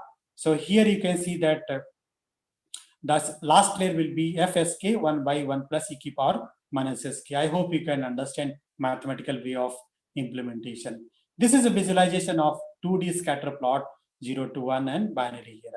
There are other applications because I have broad vast application knowledge, so I can give you the vast application like medical field. We did a lot of research in medical field. We did a lot of research in in the remote sensing, but we are working on this cyber security and IoT application as well. So this here the malware detection, credit card fraud transaction, this email spam, these are the Yes, cybercrime and cybersecurity application you can do. There are other applications which could be used in other field of engineering as well. Then coming to the multi-class classification, so where we are going to problem, you are classifying example as belonging to one of more than two classes. In the sense that you can go for 3-class classification, 4-class classification, 5-class, 6-class. So normally cancer case, I'm having this background, this medical field, healthcare. So medical case, you have like cancer, subtype of cancer. For example, grading, like grade, if you see for kidney cancer, so there are 4 grade 0 to grade 4. If you say for liver cancer, you have to going for again 4 grading, or 0 to 5 or 0 to 5, like the breast cancer, kidney cancer, colon cancer, right, gastric cancer. So there are different type of sub cancer grading are those applications you can use. So you need to formulate problem in such a way that predicting the likelihood of an example belong to one of each class. This is what you have to formulate problem in such a way that it should belongs to one of the class. The design component is same, network design component, activation key fix, automation key fix. When the loss function change, output layer should keep on changing. So categorical cross entropy or softmax is like this here, right? So output layer we using the software activation. Already I have make you understand how it is works. So this is a mathematical way of understanding the right. So we are using this categorical cross entropy we can use, which is called softmax. You can use focal loss, you can use loss of activation, you can use it. And the output layer you can, as this will be softmax, will be used. I hope you understand, you are able to follow me. These are the examples. So malware family classification is the today task which I will be. These are the visual understanding the multi-class classification. There are other classification. I have this understanding other also, but we are not going to talk. These are the underfitting, overfitting. I'm not talking. I'll give you for you to understand application. These are the things I already talked about. Just I'll be sharing that live demonstration. Before that, if you have any questions, I can take you. Then I can take you a live illustration I can show you. Guys, I'm just 2-minute time stopping, or if you want, we can go for after completing also. We can take questions. Guys, you have any question?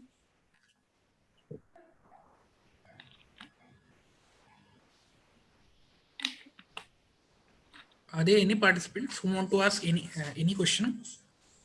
Or we can go live demonstration, then we can come back as this. We can go for live demonstration, sir. No problem. Okay, fine. Okay. So I'll stop sharing. I'll share it.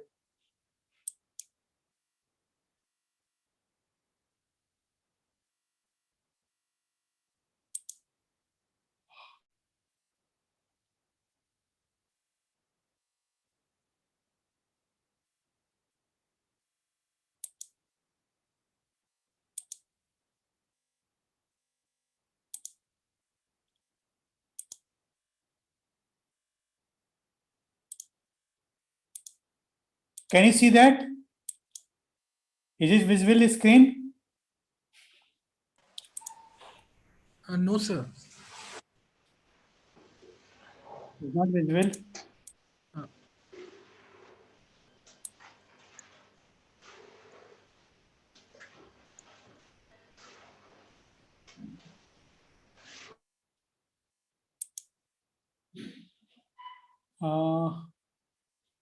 How does the entire screen option will come? Email, I can see that why, but it's not coming. That where it will come option. If it coming here all screen, I can see total. Okay, let me try. Is it fine now? Can you see that? Yes. Now it's coming, sir. Okay. Because I'm sorry, I'm not familiar with this Zoom. We are mainly that Google Gmeet and this Microsoft doing. So very less I used to do, because government we won't use any this called Zoom app. Okay, sir. Okay.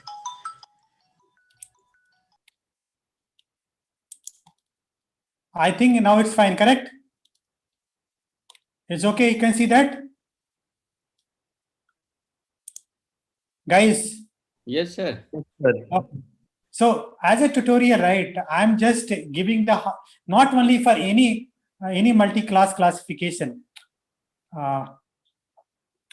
just I'll give you, because some of the things I'm just taking, like if you see that tutorial, the step divided in total 8 steps, and some are maybe in the combine as well.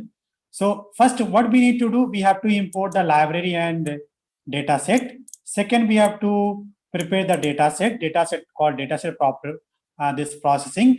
Then we need to create a model and then compile and training the model, and then visualization of training accuracy and loss accuracy, then evaluate training performance of the model, whatever we design, and then we have to predict the result using the model, and then RUC curve, that is called receiver operating point, that is ROC curve. Here is ROC.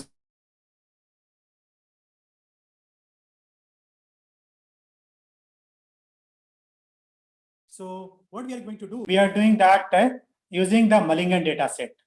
So Mulligan data set, what we are going to use, which are having basically that 9339 malware samples from the 25 different malware families, which was that introduced by in 2012 by the Natras from the University of California, and this was having basically that in the image format having 8-bit unsigned integer image, and then later on we have to convert into the image format like unsigned into 8-bit unsigned into, we have to generate the grayscale image. That what we'll talk on this.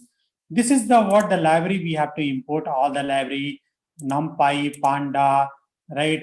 And there's Matplotlib, this Keras library we have to import it, sequence, then we have to sequentially, dense layer, dropout, activation, lambda, and then we have to convolution 1D, convolution, max pooling 1D, and flatten operation. And then we are sklearn library, as in the beginning I told you, scikit library we have used. You can use it training and testing. If you have the data is not available training and test data, you can use for spring the data. And this will be used it basically that Keras util np dot for to categorical dot, in the sense that we have to doing the one hot encoding. Whenever we are doing that one classification, multi-class classification, we have to go for the one hot encoding concept. So this tools exactly will give you that generate the in the class of the one hot vector encoded form. What is this? I'll explain you.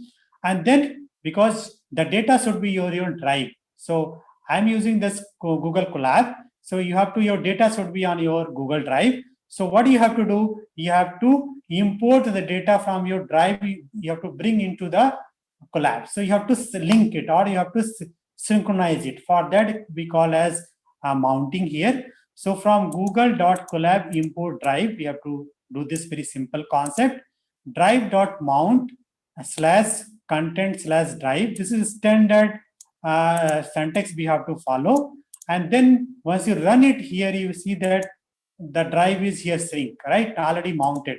So you see that my drive. If you click here, you will see that my drive here. My drive here, you see that a lot of things, projects I kept it my drive available.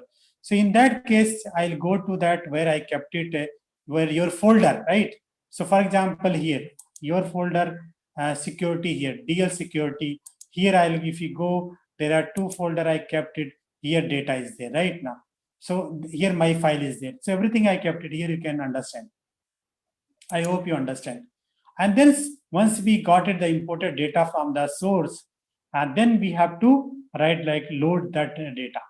So for the loading data, what we'll do, train load data, training data. Already we have stored the data in training feature, train level, test features, and test level data already there. So we are just loading it. So for the loading, we have to use this Panda library. So pd.read_csv, because data is .csv format. Wherever the data is CSV format, better I'll suggest you have to use Panda library. So pd.read_csv, we are reading train data. We have to label also, and then test data we have reading and the label data. And most important, you have to understand what is the data you have read it here right now. So train data shape and train label data shape you have to do. You have to just print, you will get the size. So what do you understand? Train data is 1961, and this is this number of samples are there, and which having this 1024. This is number of sample, the size of the data is there right now. And then this having the ground truth having 196, only one row is there, one column is there here right now. So this means size having one, like say for that this 25 classes, and then size of the test having 934 and this 1024, and then we have 934 into 1. So these are the test data set and their label data. Then we have to, you can visualize it, right? So you can see that visualization of data part, train data, just you can print that some data like just only 10 sample. If you see that, you can visualize the data here, train data. And then you can see that here that train label, you can see that. And then you can see that train data dot IOLOC, that gives that position of the row, length, and the type of data, what of label. That also, this is what printed the data. Right now, you have printed the data. This is the data what you printed, right? So only there are 0 to 9, only because only 10 row we have printed it right now. So this you can see that the columns are here is that 1024. So you see that the train data how looks like. And then next was the like only we are last if is the length and data type. So print the data, position of the data, and the length of data and the type of data. So you can see that here the length is 1024, data type is a floating point. So always the data you have to process in the floating point instead of the unsigned integer. Then after that, once we do, then coming to the as a one hot encoding. So one hot encoding concept is very, very important. So what happened, because there are 25 classification. So what we'll do, 0, we have to just vector form, binary vector we have to create. So 0 case we have to 1, rest will be always 0, 0. This is called binary vector we have to create it. And then one case, the one position 0, then 1 we have to do it. Like that, so on 24. So last here, right, will be 1, rest all will be 0. So like that, we have to create the binary vector. So for that 0 to 24, right? And this is what to understand manually, right? Then use that like a library, like two categorical library. So why train? Before that, we have just converted the data, was the train and test data label and then in the form of array, because what we are doing it here, we have to convert data in the form of array, because so that the model neural network only understand the array format. The data has to convert into the array format. If you have not convert array format, it will not be processed, it will not be accepted. And after converting array, then we have to, as I told you here, we have to, for the label data, ground truth data, we have to convert into in the form of one hot encoding, because we have to make it the whole 1024 data. We have to convert into that. That will be 0 to 0. 24, 0 to 24 in the set 25 we have to convert it. So you can visualize that here. This is just visualization of the data. After just training, after one hot encoding, just only 0 to 10. So 0 to 10 only 10 samples here displaying. And for the test label data, so 0 to 10 it will be representing. You can see that how it looks like. So this is the way here, if you see that right now. So only 0 to 10, I'm just printing here. So 0, 0, 0, if you see that only one value is 1, right? So that only one value is 0, one, rest all values are 0, 0, right? Like that only you can see the other samples, right? Now, like a one hot encoded test data. So if you see that only one is 1, rest all value will be 0, because we have done one hot encoding. So only that particular class will be 1. In a binary vector, as I told you, rest all will be 0. Then most important as a part of data pre-processing is resave the input data. for format, right? So reshaping, what we are doing it here, that X train. So X train, if you see that the train data, what earlier we had in the previous step, X train X was there. If you just go back here, there was train X right now. So train X data, what we had, and train T, this is called this test data. So this data we have to reshape it.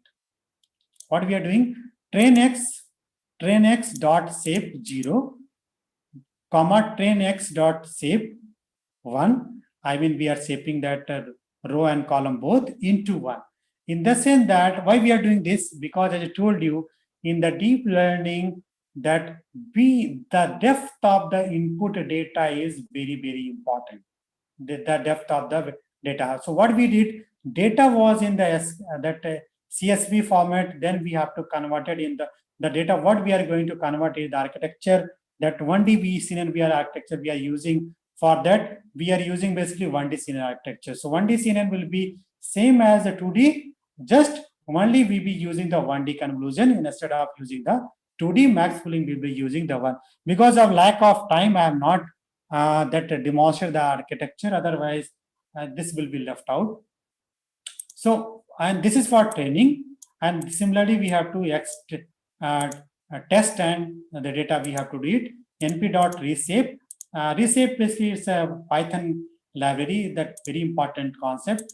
Test comma test dot shape length and width, row and column into n here. So what will happen? Then we have to just print it. Reshaping, what we'll get, just I want to make it. So after reshaping, what we are getting, that these are the, this is the sample, right? Image, right now, and this is the number of samples, right? So 1024, the image are there. These are number of samples. This is size, right now. So this size is having the depth which we are making 1, in the sense that the depth of the input image is having 1 right now. So we have to make the depth of the input image is 1, right? The binary image or the grayscale, whatever. So 1 indicates that the depth of the image is 1. So here is a binary image.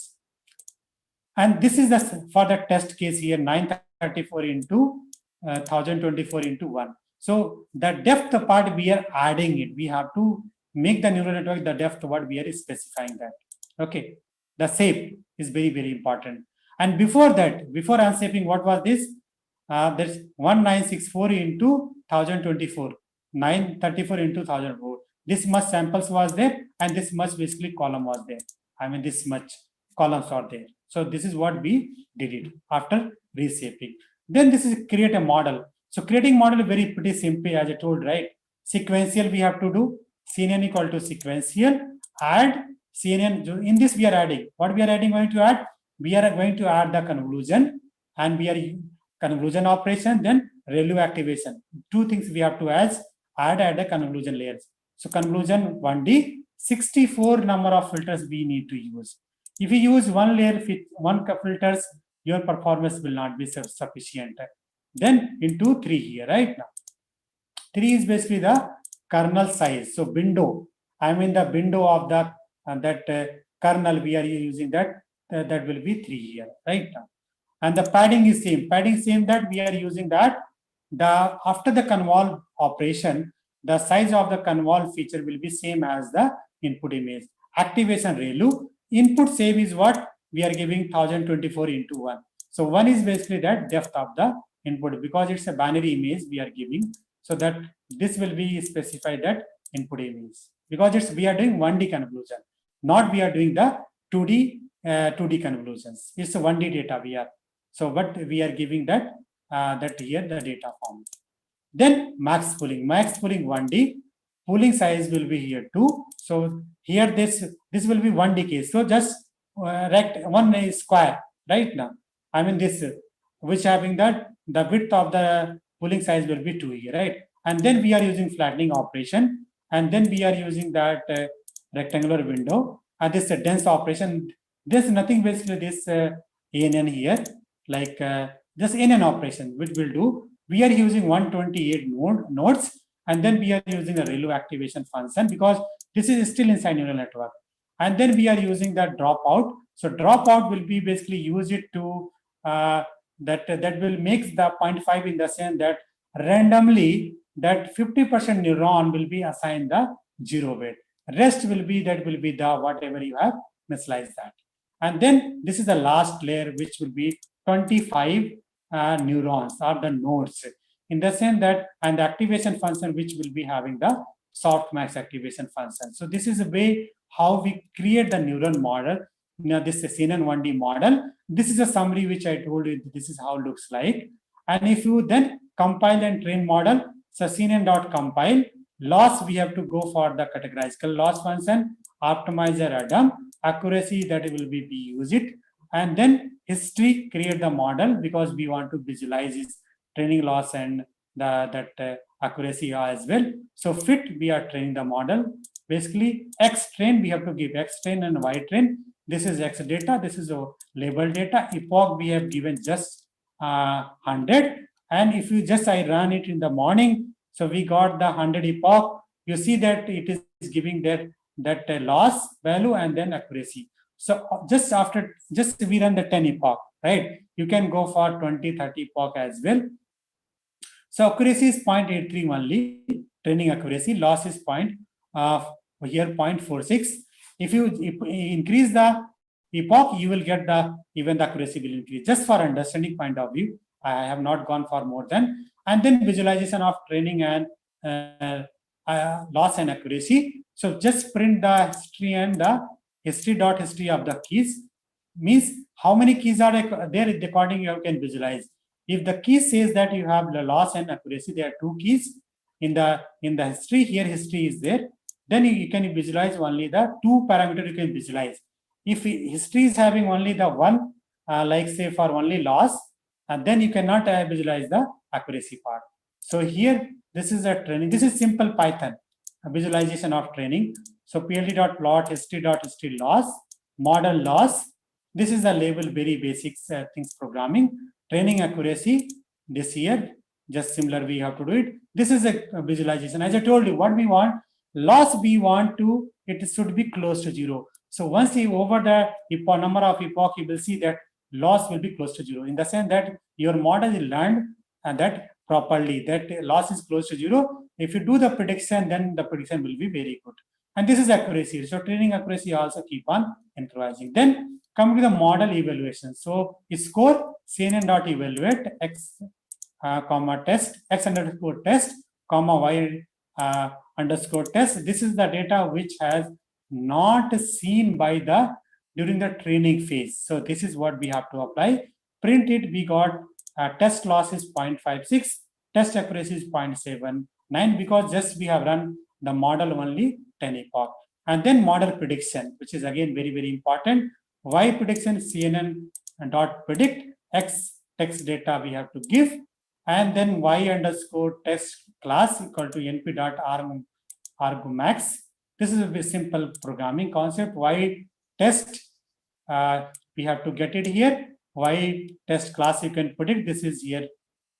First, what we have printed test classes here are there, right? And then next case, Y predicted class np.argmax, Y predicted from the neural network what we got, we have to give it here. So we will get that predicted classes 25. You can see that the matrix, which you can see that it's like 1D only, it's not 2D, just only one row completely, but in the form of list, it's displaying 2 to 17. If you see that anywhere, the maximum value is 24, not more than this, right? I hope you understood here. This is predicted class, the test class here, and bottom is here that a predicted class. And then you can also finding out mismatch classification, how many there. So np.armax y predicted axis 1 not equal to np.armax y test axis 1 dot sum. This is what previous we did. So this value, just if you did it, we will get that we can say that there are 190 mismatch classification in the previous model. If we improve the model, right? If we improve that number of epoch, this number will reduce. And if you go for the advanced model, if you see that we have used very simple model. How many model was there? Just we have used only one convolutions and one max pooling layer. If we go for two max pooling, two convolution and two max pooling operation, the performance of model will increase. Like that, you can go for the malware classification for the more complex. And then most important, quantifying the model parameter, you can use the sklearn average, which is very, very important. You can generate the classification report. You can get the confusion matrix. So classification matrix that give you the individual class performance. For example, 0, what is precision recall, F1 is core support, 0 to 24. Each class you can see that what is that precision recall, and you can see that some classes 100% values, but some classes, if you see that the values are not predicted 1 means 100 exactly perfect classification happening, and this tells the number of samples correctly that which belongs to 0 class. You can see that this give you the average accuracy 0.80. This macro accuracy, you leave it this part not for. This is confusion matrix if you print that. So the confusion matrix will be 25 cross 25 because you are going 25 class classification. If you go 4 class classification, the confusion matrix will be 4 class 4. If you 2, then there will be 2 cross 2. That will be confusion matrix size will be. This is I hope you understood. Then last is plotting the receiver operating curve, which is again very, very important. So this is where we have to plot true positive and true positive. This is what I have done it. I hope done it. Thanks all from my side. Because of time is constraint, so cannot do more. If any question is there, I can take you. I have taken just I think 20 minutes extra. Sorry for that. No problem, sir. No. Thank you very much, sir, for giving such a wonderful presentation on deep learning in cybersecurity, especially the practical implementation done by you. We are grateful for the time and efforts you took to share your thoughts and experiences with the participants. Thank you again, sir, for your contribution. Now we'll go ahead and take some time for the question. Like if any participant is having any question, then they can ask. Sir, actually, Vikas sir is asking that, sir, can you tell us that how to do intrusion detection in sensor network? No, as of now, I have not worked on this part. Basically, I'm machine deep learning for image processing, but only we have, as of now, we have done only for this malware classification task right now. That we have not done any practical as of now. We are working on this field. Maybe after maybe next year, I can tell you, because I'm not expertise as of now for the intrusion detection, but that is there. People have done it. Okay, sir. Okay. Yeah. Is there anyone else? Otherwise, you can my email. You can put it ask after that also. The email ID is there. Please, can you type it in the chat box? Yeah. You can ask any questions by email also. I can share the notebook, not an issue. That is one thing. That is not big. I'll share you even PPT also. You can knowledge only will take place only once we share it, right? So Yes, whole sir. PPT I'll share you right now in a PDF format. But if you want to learn something, you prepare your own PDF. You can take help, because once you prepare your own PDF, that directly goes to your mind. What you prepared, that give you the understanding. So what slide, what content is there that you know, right? If you exactly presenting somebody else PPT, then you may not have idea what content is there on what page, what slide number. That is only one way I'll say to you guys. Sure, sir. Are there any more questions? Yes, lunchtime. I know people are lunchtime, so that is the lunch is more important than learning. Sometime will happen. Okay, sir. Now I would like to call Dr. Karan Singh, sir, to deliver vote of thanks to our speaker. Karan, sir. Hello. Thank you, Prashant. Thank you, sir. Yeah, Dr. Shyamlal ji, your session was very, very informative. I think you have taken some hands-on also. And still the lunch time, the maximum participant are here. So you can understand the hungry is for knowledge, not for food. So I think your session is interesting. And in future also, we will invite you and hope you will accept our offer. And who are working in this area, I think they will initiate how to work the deep learning and cyber security and deep learning and allied area. So our participant, I hope you got benefited. So thank you very much, sir. Dr. Shyamlal. Thank you, sir. Thank you for the participant, those for attending in the lunch time, especially Yeah, right yeah, now. yeah. So So thank you all, guys. sir, if you can do your camera, so we will take one snap with you. Yeah. Yeah, yeah, yeah.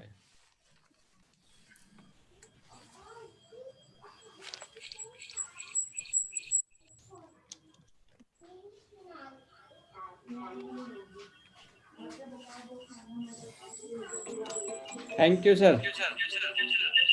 Thank you.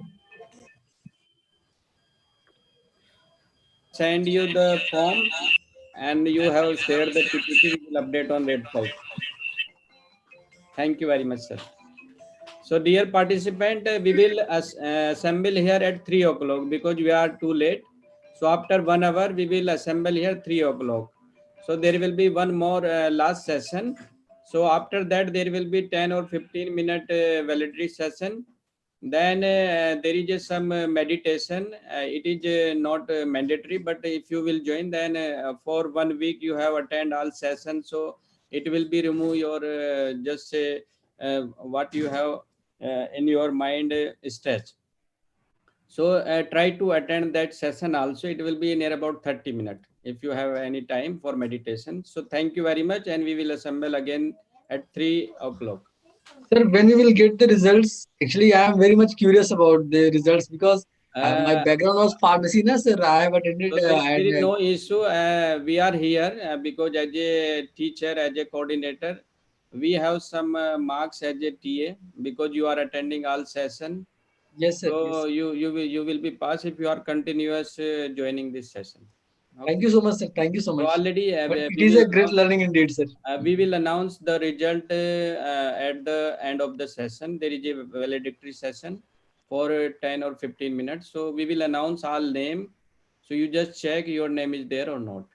Okay. Okay, sir. And Thank the you, sir. feedback Thank is most important. You just send the feedback in online on your profile of the AICT. Okay. Okay, So sir. there is Thank you. a feedback option. So you just fill our workshop ID 37. So we also again discuss in your validity session. Okay. Okay, sir. Thank you so So much. see you So again nice of you, sir. at Thank you. 3 o'clock. Thank you, sir. Thank you very much, sir. So Prashant, Yes, sir. you can end the meeting. Then we again assemble at 3 o'clock. Okay, sir. Okay.